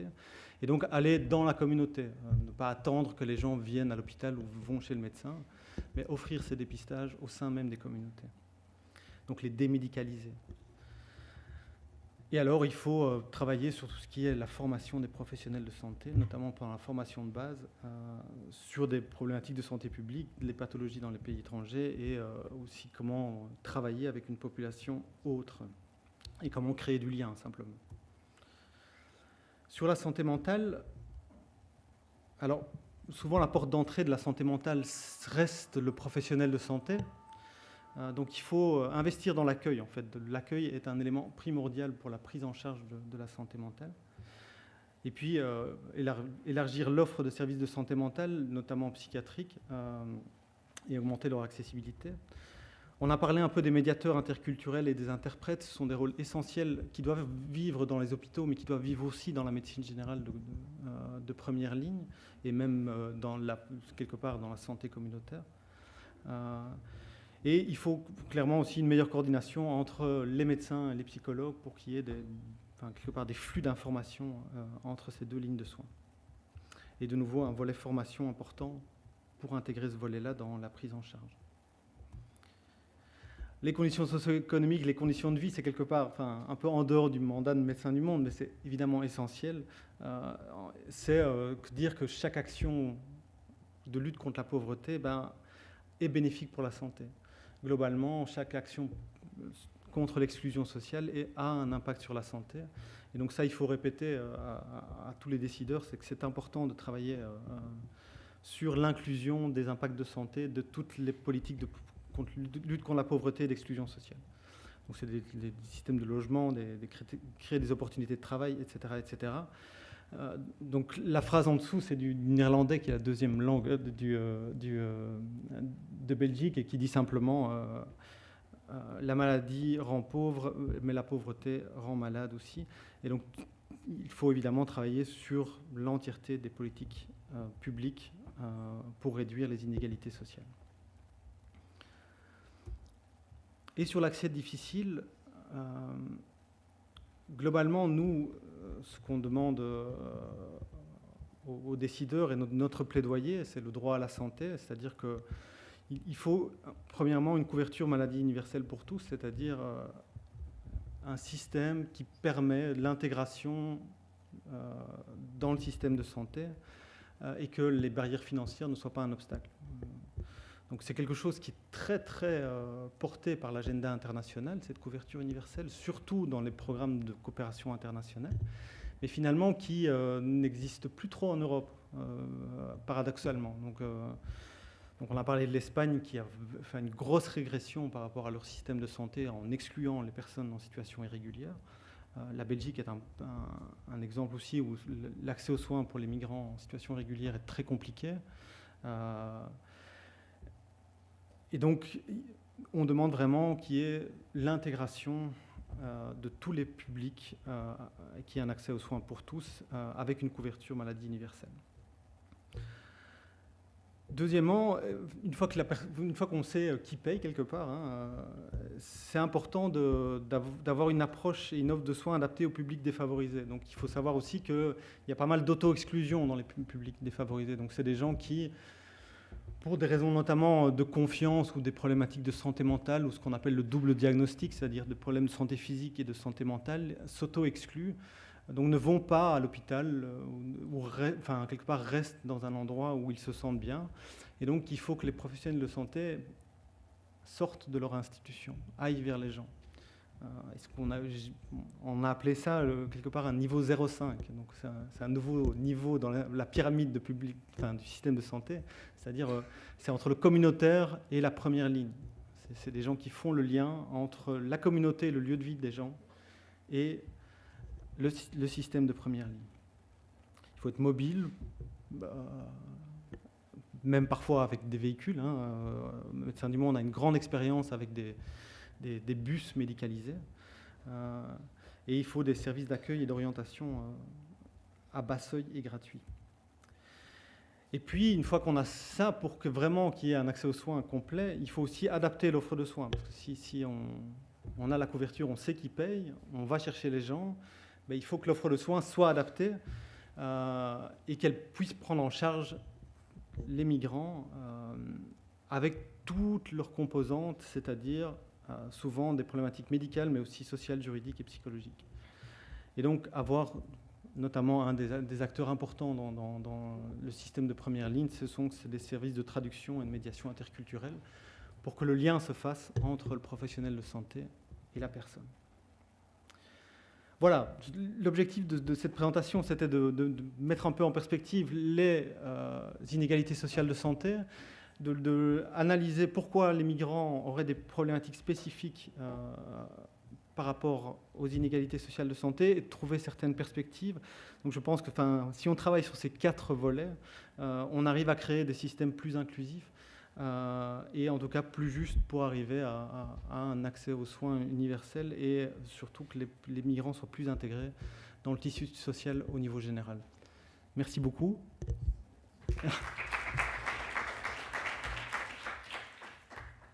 Bon, merci pour les intervenants. Là, j'ai beaucoup hésité de prendre la parole parce que vraiment, il y a des propos qui m'interpellent. Mademoiselle, tout à l'heure, a parlé d'une situation vraiment qui m'a... je vais répéter exactement ce qu'elle a dit. Elle a dit que la province d'El Maria, je ne sais quoi, ils sont les pionniers parce que là, ils ont fait une action comme quoi les médiateurs culturels, et ça, c'est d'autres actions pour remédier vraiment à un problème social ou une situation vraiment déplorable des migrants et des travailleurs étrangers qui sont dans cette province. Moi, je vois que il n'y a rien de pionnier. Je vois que c'est pas ces conditions, ce sont des conditions inhumaines dans lesquelles cette population vraiment vit. Et vraiment, il va falloir même repenser même l'action humanitaire en elle-même. Nous sommes même nous, les activistes de la société civile, nous sommes restés à juste régler les symptômes. Nous ne sommes pas allés vers les causes, les racines, les causes qui ont poussé ces gens, qui ont laissé ces gens-là vivre dans ces conditions-là. En principe, cette province, elle ne va pas mettre des animateurs, mais elle doit offrir à ces travailleurs, d'ailleurs, qui sont l'origine de cette explosion, de cette, de cette poussée économique et vraiment des conditions au moins favorables, humaines, et non pas leur offrir des ghettos, et comme ça on va leur donner des soins, comme si c'était quelque chose d'agréable qui sont. C'est la moindre des choses qu'ils doivent faire. En plus, juste, je vais terminer. Je pense que j'ai pas dû bien m'exprimer. C'était pas du tout ça l'idée en fait. Non, c'est pas grave. Juste m'intasser. C'est pas par rapport à vous alors. C'est par rapport même. Je vais expliquer c'était quoi en fait qui était pionnier. C'était le programme en lui-même de l'hôpital. Et en fait, c'était ça qui était pionnier. Et bien évidemment que je suis d'accord avec vous. Et d'ailleurs, c'était ça que j'essayais de transmettre, que 10 ans, 15 ans après, ces migrants sont toujours irréguliers, travaillent toujours dans des conditions extrêmement précaires et vulnérables. C'est d'ailleurs la raison pour laquelle ils sont malades, ils sont marginalisés. Et d'ailleurs, la crise économique n'a fait qu'accentuer cette situation. Et je suis entièrement d'accord avec vous. Le développement, l'essor économique de cette province, il est, en tout cas, celui basé sur l'agriculture intensive sous serre, il est intimement lié à cette main-d'œuvre étrangère exploitée. D'ailleurs, il y a d'autres problèmes de santé, j'en ai pas parlé, mais ce sont ceux liés aux pesticides. Et puis aussi, mais pareil, j'ai pas assez de recul, mais on commence à avoir des trachées complètement brûlées et des problèmes vraiment liés à l'utilisation des pesticides aussi dans les serres. Donc, bien évidemment que sur tout ce que vous avez dit, je suis entièrement d'accord avec vous, c'est inhumain et c'est assez... Il y avait un titre dans un article que j'avais appelé « L'Europe fantasmée, l'Europe fantôme ». Parce que avant, quand on migrait, en tout cas pour des raisons de travail, on améliorait... J'ai une famille qui est migrée en France et les conditions de travail s'amélioraient très très rapidement. C'est plus le cas. La donne a changé. Et là, on voit qu'il y a des migrants qui, 10 ans, 15 ans après, même s'ils ont réussi à accéder... Alors, bien évidemment que ces ghettos urbains, ils sont à vomir et ils sont abominables et on devrait lutter. C'est bien pour ça, d'ailleurs, que j'ai dit que la sanitarisation, les médecins ne peuvent pas compenser les problèmes sociaux. Et ils donnent des réponses à des problématiques sanitaires dans l'immédiat, mais bien évidemment que toutes les problématiques sociales et de sous-intégration, de marginalisation doivent donner lieu à des politiques concrètes à l'échelle de la province. Mais je vais répondre à votre premier commentaire. Ce qui est pionnier, c'est le travail de ces médecins avec cette équipe mobile qui apporte le traitement contre la tuberculose dans les serres, ainsi que cette unité de soins de maladies infectieuses et tropicales dans l'hôpital, avec ses programmes de traduction. Et ce que j'ai dit, le fait qu'ils aient fait un système que sur la journée, le migrant qui a pris une journée de travail et ça lui coûte vraiment d'arriver jusqu'à l'hôpital, puisse avoir un bilan de santé, ses résultats d'analyse de sang, ainsi qu'un traitement. Voilà, c'est ça qui était pionnier en Espagne. Et je voulais aussi, et je vous remercie parce que juste par rapport à ça, justement, ce que j'ai oublié de vous dire, parce que je vous ai dit qu'il y avait des résultats positifs, mais il y avait une donnée qui était en rouge, en gras, celle de la syphilis. Et j'ai oublié de vous le dire. Pourquoi la syphilis, elle continue, ça commence à être réellement un problème de santé publique? Parce que ce programme a laissé la syphilis, ces médecins dans ce programme n'intègrent pas la problématique de la syphilis, ils l'ont laissé aux autorités de santé publique. Donc vous voyez, les associations et le programme mis en place pour les migrants, pour les maladies infectieuses, a pris en compte la tuberculose, les hépatites, mais personne ne s'est chargé du problème de la syphilis. Et regardez les résultats. Voilà. Moi, ma question... Si je me suis mal exprimée, peut-être. Non, mais c'est par rapport juste ce que j'ai voulu dire. Est-ce qu'on va mettre en place des programmes juste pour soigner la tuberculose, ou mettre des programmes avec des financements, j'en sais très bien, des grandes organisations telles que l'Union européenne, pour attaquer l'origine de la tuberculose, parce que vous avez très bien dit qu'ils ont attrapé la tuberculose sur place. Ils ne sont pas venus avec ça. Oui. Donc c'est ça, ma question, c'est par rapport à ça. Il va falloir repenser l'action des grandes organisations. Est-ce qu'on va à l'origine ou on va soigner les symptômes? Donc on vient à l'aide, mais on ne règle rien. La tuberculose, on règle rien. Puisque, comme vous avez dit, ce sont des pesticides, ce sont les conditions de travail, il y a plusieurs autres causes qu'il va falloir vraiment régler. C'est pour ça, donc, oui. C'est dans cette approche. Merci. Oui, ça marche. Okay. Donc, merci pour votre présence avec nous. Moi, c'est Mario Brelis. étudiante en master intervention sociale, Institut de travail et d'études sociales. Et si j'ai bien compris, la prise en charge médicale, c'est essentiel. Je confirme. Mais ici, on va parler vraiment de bien-être social, surtout pour ce type de population. On va parler d'autre chose, c'est l'accompagnement psychosocial.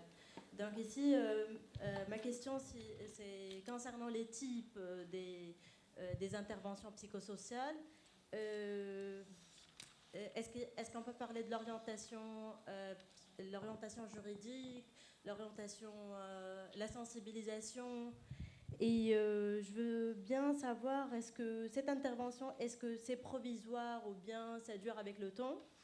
Et les problèmes aussi des migrants, est-ce que c'est collectif ou bien individuel? Et la prise en charge psychosociale, ça se fait comment exactement? Et merci. Oui, moi, c'est par rapport à Stéphane, ce qu'il a dit sur le lien entre santé publique et état de santé des populations. Bon, il faut dire que la Tunisie est un contre-exemple à ce niveau-là, parce que la Tunisie a été un des pionnières de ce qu'on appelait la médecine communautaire. Je dirais que la Tunisie avait inventé Médecins du Monde avant que Médecins du Monde existe, je suis désolé de le dire, et elle a eu le mouvement de médecins communautaires qui ont été pionniers. Et là, on a vu les conséquences d'un bon fonctionnement du système de santé publique sur la santé de la population tunisienne. N'oublions pas que la Tunisie est un des pays qui avait réussi à diminuer la mort, le décès des mères en couche, notamment aussi tout ce qui était lié aux maladies dues aux mauvaises conditions, je dirais, d'hygiène lors des opérations, etc. Et qu'on voit bien qu'une politique cohérente de santé publique telle qu'elle a été menée dans les années 60, 70, 80, avec ce qu'on appelle la médecine communautaire, c'est-à-dire l'hôpital qui va vers les populations, a eu des conséquences positives.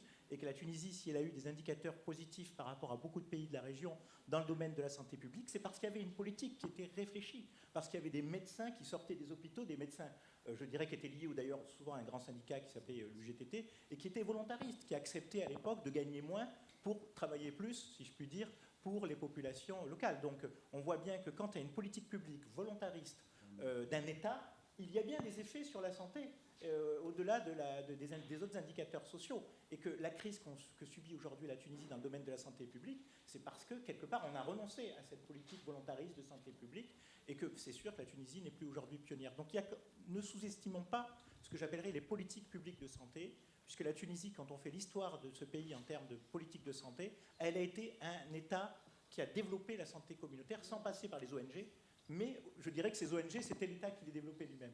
Et ce n'est pas un hasard d'ailleurs que beaucoup de médecins de santé publique en Tunisie ont été aussi des grands hommes politiques. Bon, ça veut dire que non, mais je veux dire par là, ça veut dire qu'il y a bien un lien aujourd'hui entre cette élite volontariste qui gagnait 2000 € par mois, ou moins de 2000 € pour la plupart, mais qui, quelque part, avait une sorte de conscience citoyenne de leur médecine, et qui fait qu'ils étaient des médecins du monde intégrés au système de santé publique avant qu'il y ait le système des ONG. Donc il y a eu des très bons livres sur l'histoire de la santé publique, la médecine communautaire, un livre excellent qui date des années 70, qui s'appelait État de santé. État petit e, État avec un grand E. Pour Betty, oui, alors Betty, c'est très intéressant par rapport à ce que vous avez montré. Bon, la question de l'offre des polycliniques, tout ça, c'est assez complexe. C'est un mouvement qui s'est entamé depuis les années 90-2000, dû à l'évolution mercantile du système de santé tunisien, aux exceptions qui ont été faites à un certain nombre de professeurs de médecine et de médecins qui ont pu créer effectivement des lits privés, puis après qui ont plus travaillé pour les cliniques privées alors qu'ils étaient payés par le public. Bon,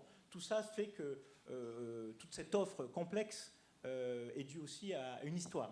Une histoire particulière tunisienne, c'est tout simplement la rentrée de logique ultra-libérale dans le système de santé, le développement de stratégies mercantiles chez une partie du corps médical qui a préféré gérer des cliniques privées que continuer à s'investir dans les dispensaires ou dans les hôpitaux publics. Donc je dirais que, bon, sur l'histoire des cliniques en faillite, j'y crois qu'à moitié, c'est une manière aussi d'échapper à la fiscalité, de ne pas payer leurs impôts. Donc se mettre en faillite, c'est très facile, et ça permet de ne pas payer des impôts, et donc d'affaiblir un peu plus le budget de l'État tunisien, qui a pourtant besoin qu'on paye ses impôts aujourd'hui, d'autant plus qu'après la Révolution. Sur la présence des Libyens dans ce que j'appellerais, même si ce n'est pas votre sujet, mais dans la santé tunisienne, c'est quelque chose d'assez aussi ancien. Je veux dire que les Libyens se sont toujours déplacés massivement en Tunisie, massivement, j'exagère, d'une manière importante depuis les années 90 en Tunisie pour se soigner. Et là, il y a un effet simple, avant même de l'effet de la crise de l'État libyen, c'est la performance de ce système, je dirais la bonne réputation des médecins tunisiens à l'échelle régionale, voire même à l'échelle internationale, puisque le système de formation médicale en Tunisie a été un système qui a été considéré plutôt comme valorisé par l'ensemble des acteurs, même en France, si je puis dire. On considère que c'est un très bon système. Donc de ce point de vue-là, les Libyens ont tout simplement, non pas qu'il y ait eu une externalisation de l'État libyen de sa politique de santé, c'est que les Libyens voulaient se faire soigner dans les bonnes conditions et éviter le système qui était complètement corrompu en Libye, où il fallait beaucoup d'argent. Lorsqu'on était proche du pouvoir, on se faisait bien soigner, et généralement à l'étranger, et lorsqu'on n'était pas proche, on se fait mal soigner. Mais là, c'est des phénomènes très très connus. Ce qui est sûrement nouveau aujourd'hui, et vous l'avez très bien dit, vous l'avez abordé, c'est les Libyens, je dirais, issus des classes très fragiles sur le plan social. Et là, c'est quelque chose de nouveau. C'est-à-dire qu'effectivement, on avait peut-être des classes supérieures et des classes moyennes qui venaient se faire soigner en Tunisie. Il y avait donc déjà cette présence, je dirais, de ce flux temporaire de malades libyens ou de patients libyens qui venaient se faire soigner. Et aujourd'hui, le problème que vous avez très bien exposé, c'est qu'on est confronté à des catégories très hétérogènes et qui font aussi l'objet, je dirais, d'attraction de la part de ce système de santé privé tunisien qui les attire parfois dans des conditions, je dirais, de santé plus ou moins bonnes, pas de traitement plus ou moins, mais je dirais que ce n'est pas nouveau. Donc, on appelait ça tourisme médical, mais je dirais déplacement en fait. Les gens se déplaçaient pour se faire soigner. Ce n'étaient pas forcément des riches, c'était des classes moyennes libyennes qui économisaient et qui venaient tout simplement en Tunisie parce qu'ils étaient sûrs d'avoir un répondant efficace en termes de soins et de traitement. Voilà. C'est ce qui répond, que les compétences des médecins, les compétences du système de soins tunisien, voilà, les motivent à venir. Par contre, c'est vrai que dans les résultats de l'enquête, par exemple, j'ai été étonnée de voir que 40%, c'était un peu moins de 40% d'entre eux, venaient pour la première fois. Et c'est pour ça qu'il y a une double logique, en fait. Il y a ceux qui...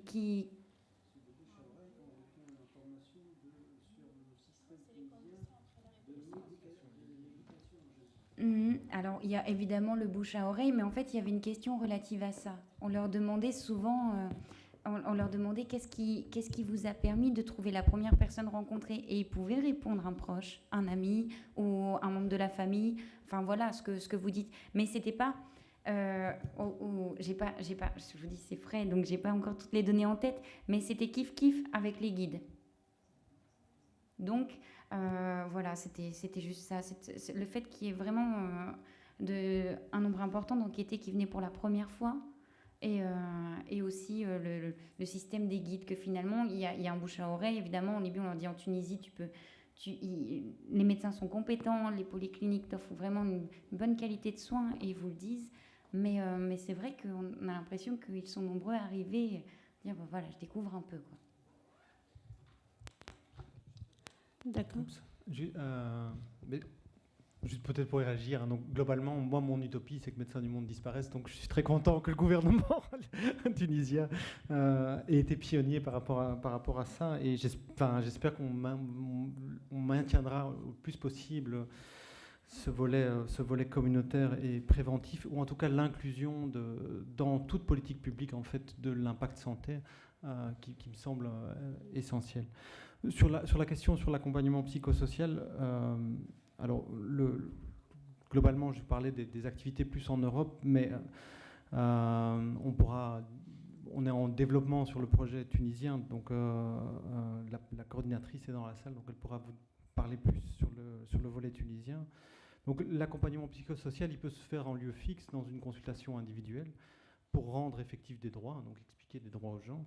Il peut se faire aussi, et c'est ce qui souvent est de plus en plus nécessaire, c'est des accompagnements en fait. Donc amener la personne d'un point A à un point B, parce que finalement c'est là où les barrières se font, et c'est surtout aider la personne à passer le fameux accueil, qui est devenu souvent dans plein de structures publiques, que ce soit des systèmes, des structures de soins ou pas, une vraie barrière. Donc avec un pouvoir de négociation par rapport à l'accueil, donc les personnes qui se trouvent devant la porte. Et alors, ça peut se faire d'habitude ça se fait au niveau individuel, mais ça peut se faire au niveau collectif, où c'est plutôt alors des sessions de prévention de santé, de promotion de santé, où on discute sur des voilà, des sujets généraux qui vont sur les maladies infectieuses, par exemple, ou des choses plus générales, l'alimentation et l'importance de bien se nourrir parce que ça a un impact sur la santé. Et là, c'est des choses plus communautaires. L'idée, c'est d'aller dans les lieux de vie et de socialisation, de déterminer des groupes vulnérables dans ces lieux de vie et de socialisation, et de construire, de passer des messages et de passer de l'information qui permet en fait simplement pour les personnes vulnérables d'augmenter leur résilience et augmenter aussi leur information et leur capacité de choix et de vie et d'autonomie. Oui, donc des remarques concernant le terrain de la recherche, la ville de Sfax. Donc vous avez dit que 40% des Libyens arrivent pour la première fois, mais dans la conférence de M. Choukri Arfa, donc directeur de l'Observatoire, il a dit qu'on n'a pas pu faire des statistiques concernant les Libyens en Tunisie. Je ne sais pas, 40%. Les statistiques, c'est seulement basé sur ma recherche. Toutes les données avancées sont basées sur la recherche que j'ai faite à Sfax auprès de 205 000 Libyens. Donc évidemment, 40% sur 205, c'est un échantillon qui n'est pas du tout représentatif. Voilà. Et oui, mais c'est les premières données qu'on a. Ouais. Donc on a commencé, on a réussi à... Voilà, on était déjà très très contents de pouvoir interroger 205 Libyens, et, parce que c'est pas évident. Et voilà, toutes les données que je donne, c'est vraiment sur la recherche qu'on a menée en partenariat avec, d'ailleurs, je ne les ai pas cités, mais 2 étudiants de master, parce que je ne parle pas arabe, et ils ont fait un travail exceptionnel. Et je pense qu'ils avaient un bon feeling, je ne sais pas, mais j'étais admirative de leur manière de faire avec les Libyens, et un collègue de celui qui a fait les cartes. Bon, je sais que c'est difficile de cerner la population libyenne à Sfax parce que c'est vrai qu'on trouve une grande population au centre-ville. Donc nous savons tous que la ville de Sfax, elle fait l'étoile d'araignée, c'est le centre, et après on trouve comme ça. Mais généralement, on trouve des Libyens à 7 km, on trouve des Libyens dans des zones populaires, on trouve des Libyens dans des appartements luxueux. Donc Alors, c'est pour ça que notre méthodologie, c'est ce que je vous dis, c'est une recherche exploratoire, donc évidemment, elle est critiquable, et il y a beaucoup de limites à cette recherche. Mais en fait, la méthodo pourra essayer d'avoir un échantillon varié. Oui. On a fait ça dans 4 polycliniques à des distances différentes du centre-ville. Dans le centre-ville, El Salama, El Alia, El Rachid, kilomètre 3, El Rachid, kilomètre 2. 3,5, 4. Voilà, oui. C'est ça. Et en fait, dans ces 4 polycliniques avaient une distance en centre-ville différente. Et en fait, on leur demandait où ils résidaient dans le questionnaire. Et effectivement, on a des Libyens, route de Tunis, route Matar, kilomètre 7, kilomètre 8. Donc voilà. Mais évidemment, l'échantillon, il est basé... Les lieux d'enquête, c'était autour des polycliniques. Oui. Donc, pour moi, parce que je travaille sur la population libyenne, mais dans un autre aspect, c'est SIDA, et donc tourisme du sexe et tout ça. Pour aussi la ville de Sfax, pour le développement des polycliniques. Donc, je pense que ce n'est pas la première chose, c'est les polycliniques, mais plutôt les cabinets. Les cabinets privés, ça a commencé avec les cabinets privés, et après l'enrichissement des médecins, et après l'implantation des polycliniques. Parce que généralement, ce n'est pas d'une manière aussi brusque qu'on a trouvé des polycliniques à Sfax. Donc, Minier, oui, Minier et Bassetine, ils ont des conventions même avec des grandes sociétés semi-privées et étatiques. Donc, il existe depuis extant. Mais pour les autres... Mais bien évidemment que c'était d'abord des cabinets de libre pratique, puisque pour monter une polyclinique, en fait, je vous ai dit, c'était des cabinets de libre pratique avec des spécialités différentes. Et en fait, ils se sont réunis entre collègues avec qui ça fonctionne pas mal. Et voilà, la recherche de nouveaux actionnaires. Et voilà, une quarantaine d'actionnaires à peu près pour les polycliniques. Mais évidemment, ils sont passés d'abord par le cabinet de libre pratique, ce qui est d'ailleurs assez pratique, puisque... Si le patient ne va pas directement à la polyclinique et qu'il commence d'abord à consulter dans le cabinet de libre pratique, le médecin va l'orienter vers sa polyclinique. Voilà, Aussi c'est pour le concept de guide, donc on ne parle jamais d'un guide au sens classique du mot, comme on trouve par exemple dans les zones touristiques, parce que ce sont généralement des samsaras, donc des courtiers, plutôt que des guides. Ce sont des guides. Non. Je suis désolée, mais ce sont des guides, ils sont là, ils orientent, ils sont... Et je sais que le terme, il est un peu... Mais comme ils utilisent tous le mot guide, c'est vrai que j'ai utilisé le mot guide. Alors, c'est juste deux petites questions en continuité à ce que se vient de dire mes collègues, qui concernent tout d'abord cet accès libre dans le cas d'Almeria. Vous avez dit que c'est un accès libre aux soins. Alors oui, il faut que je recontextualise, d'accord? Parce qu'il y a eu 2 grands changements. Et tu nous l'as rappelé. Oui, à partir des années 2000, vu les vagues d'immigration, hein, l'Espagne, c'était le premier pays d'accueil en Europe, ils ont fait des réformes et qui étaient vraiment volontaristes, une volonté d'intégrer les migrants illégaux. Donc en allant s'enregistrer sur le registre de la municipalité de résidence, ils avaient le droit, les enfants, l'accès à l'école et aux soins pour la famille, d'accord? Gratuité et accès, d'accord? C'était une sorte de régularisation, donc. Pas administrative, mais ils avaient accès aux soins. Ils avaient l'éducation et la santé. Voilà, même en étant irréguliers. Mais le gouvernement Rajoy, il a changé ça après la crise économique, bien évidemment. Crise économique, ça a chamboulé un peu tout. Et il a, dans un discours, il a dit qu'il fallait lutter contre le tourisme médical, parce que c'est bien connu que les migrants sans papier qui travaillent dans les serres font du tourisme médical. Et du coup, il a une nouvelle réforme pour supprimer la gratuité et l'accès aux soins pour les migrants illégaux en Espagne. Et le truc, c'est que c'était pendant la crise économique et un nombre très important de migrants travailleurs ont perdu leur régularité suite à la perte du contrat. Donc en fait, il y a beaucoup de migrants qui se sont retrouvés dans une situation irrégulière suite à la fin de leur contrat. Donc, ce qu'on fait, c'est un système de soins de santé décentralisé. Donc, l'Andalousie, mais d'autres communautés autonomes, ils ont dit non. Ils ont dit, OK, tu fais ta réforme, mais pas chez nous. Et en Andalousie, les médecins, les professionnels de santé, dans les centres de soins, les hôpitaux, ils ont juste dit non. Ils ont dit non, on va continuer à les recevoir.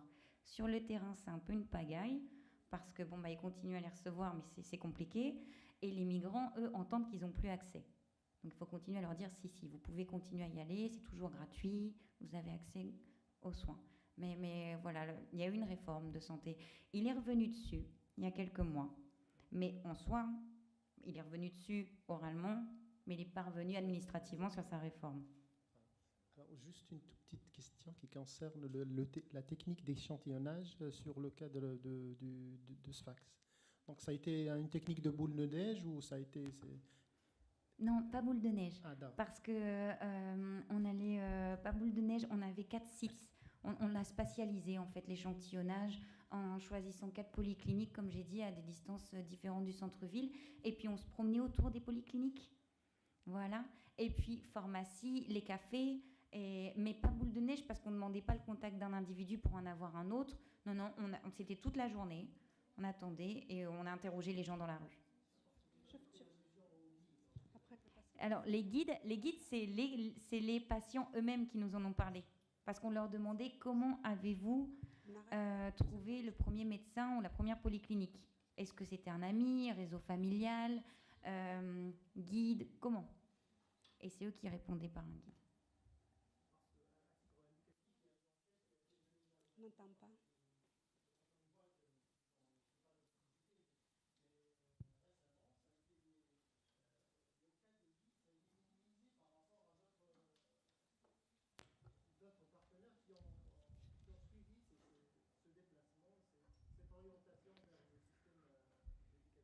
Alors, j'aurais besoin de lire cette enquête parce que ça peut être très intéressant pour moi d'avoir la référence, de me la donner après.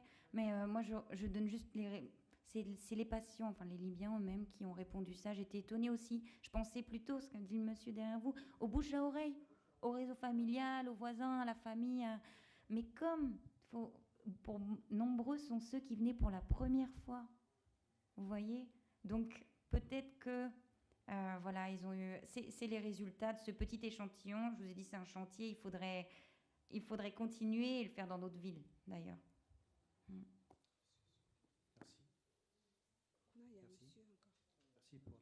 Merci à monsieur. Ça fait beaucoup, hein. Peut-être que je vais arrêter. C'est à moi? Ah, pardon. Je croyais qu'il y avait monsieur. Bonjour, je vous remercie. Moi, j'ai appris vraiment beaucoup de choses. En plus des enquêtes en cours, et puis essayer de généraliser tout ça, c'était très, très, très bien. Je voulais. Alors, il a posé une question à laquelle vous avez répondu qui m'intéressait sur l'Espagne, parce que pour y avoir à peine fait une courte enquête, je suis plutôt en migration, sur migrants et santé, et effectivement, c'était un des pays qui était voilà, positif par rapport à toutes ces questions-là. Il y avait même une expérience, les infirmières ou les migration voulue de Marocaines pour pouvoir parler à Barcelone, du côté de la région de Barcelone, qui venaient pour parler aux patients. C'est-à-dire on faisait venir des étudiantes marocaines ou des personnes marocaines qui viennent pour pouvoir discuter, échanger, être en contact avec des malades, puisqu'il y avait beaucoup de migration marocaine dans les années 90-2000. Du coup, voilà, vous avez répondu, et là, c'est en train de tomber, alors qu'il y avait vraiment de belles expériences. Ma deuxième question, du coup, plutôt, c'était aujourd'hui, on est dans un monde où l'Internet fonctionne beaucoup. Et les migrants, qu'ils soient en situation irrégulière ou non, ont aussi beaucoup accès à tout ce qui est Internet. Et on sait qu'il y a beaucoup de médications aussi qui passent par là, entre autres des achats de produits qui soient chinois ou qui soient d'autres origines multiples. Je n'ai pas tous les détails, hein, je ne suis pas très perfectionnée là-dessus. Mais est-ce que vous avez rencontré cette problématique? Est-ce que c'est quelque chose qui est amené à se développer, par exemple, des soins du coup personnels? Au lieu d'aller voir le médecin, on pense pouvoir accéder soi-même, et quelles sont les conséquences éventuellement? Voilà, je vous remercie.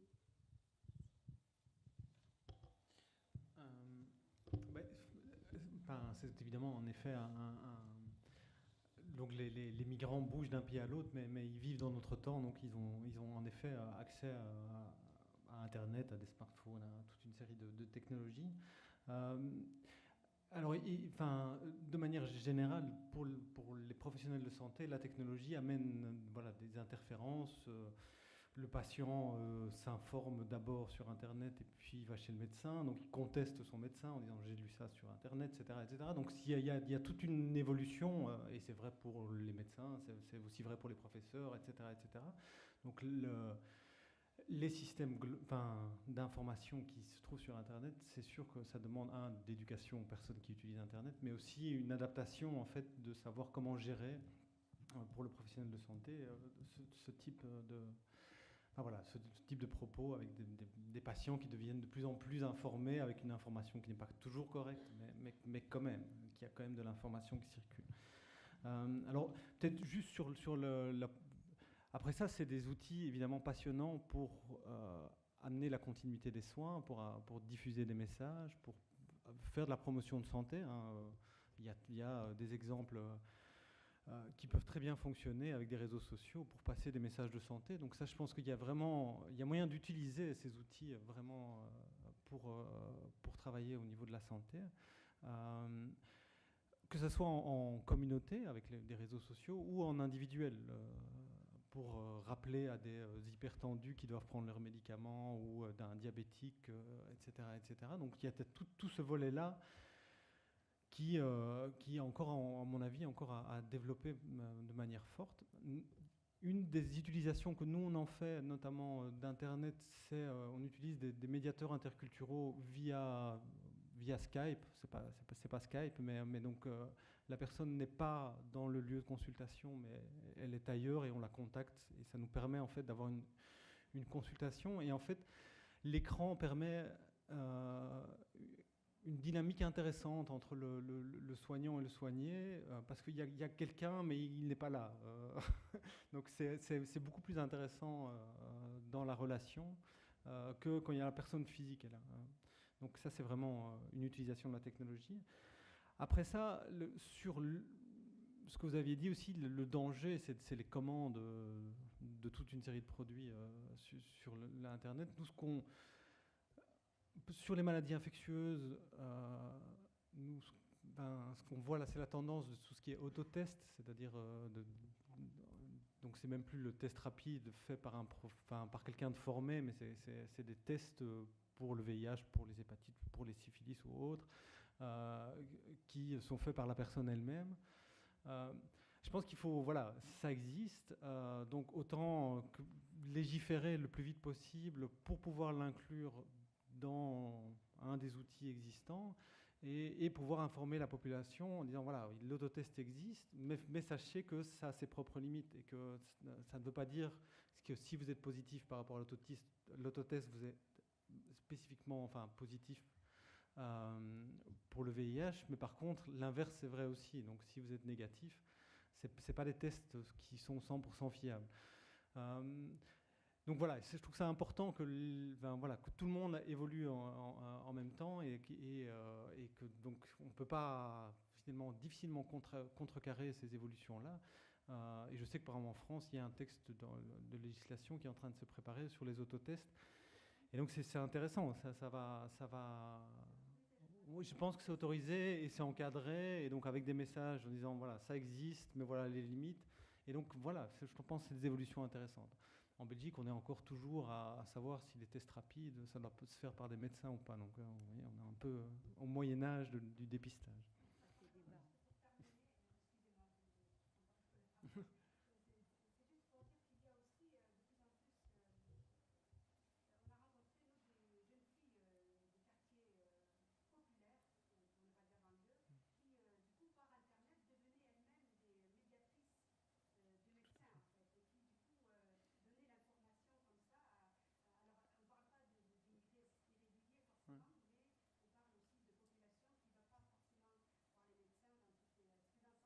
Oui, tout à fait. Oui.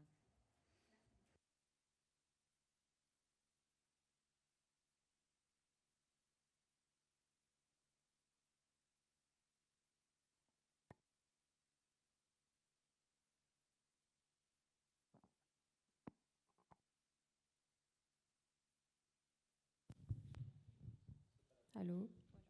C'est bon, merci. C'est juste pour rejoindre M. Vincent à propos du système tunisien de santé. Bien évidemment, il y a une politique de santé qui a été mise d'après indépendance et qui a axé l'intervention sur la santé de base. On a créé les centres de santé de base et les centres de planning familial dans le cadre d'une politique de généralisation de l'offre de santé, de l'offre publique de santé, qui faisait partie des fonctions régaliennes de l'État déjà.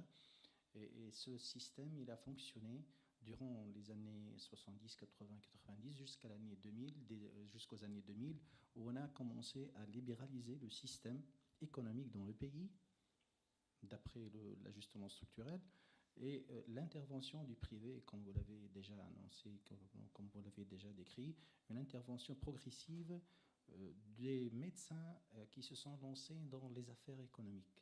Donc la création des cliniques privées a été encouragée en quelque sorte par l'État pour se désengager progressivement de l'offre publique de santé. Donc, sauf que cette mise en place nouvelle de l'intervention privée dans le domaine qui est un domaine assez délicat et qui concerne la santé publique de tous les nationaux et non nationaux sur le territoire. Donc nous, on parle de migrants en quelque sorte. Donc cela, c'est pour distinguer l'offre de santé publique de l'offre privée. Une seconde remarque sur la question des Libyens sur le territoire tunisien en matière de médication. Je crois que les conditions sont déjà spécifiques et conjoncturelles. Donc, à conditions spécifiques et conjoncturelles, il y a toujours des modalités d'action spécifiques. Pour la présence des Libyens en Tunisie en matière de santé et de demande de soins, bien que ça ait été depuis les années 2000 aussi que les Libyens viennent ici, il y a des traditions dans ça, n'oublions pas que la proximité géographique et les conditions d'accès aux pays limitrophes elle est un peu difficile. Donc il y a ce paramètre-là. Autre chose pour les cliniques privées, on peut ici, à 200 mètres, trouver 3 grandes cliniques gigantesques, Pasteur, Carthagène et donc Narges. Donc la proximité géographique n'est pas, à mon sens peut-être, ne pourrait pas construire un handicap pour l'évolution de l'activité médicale. Je vous remercie pour votre attention.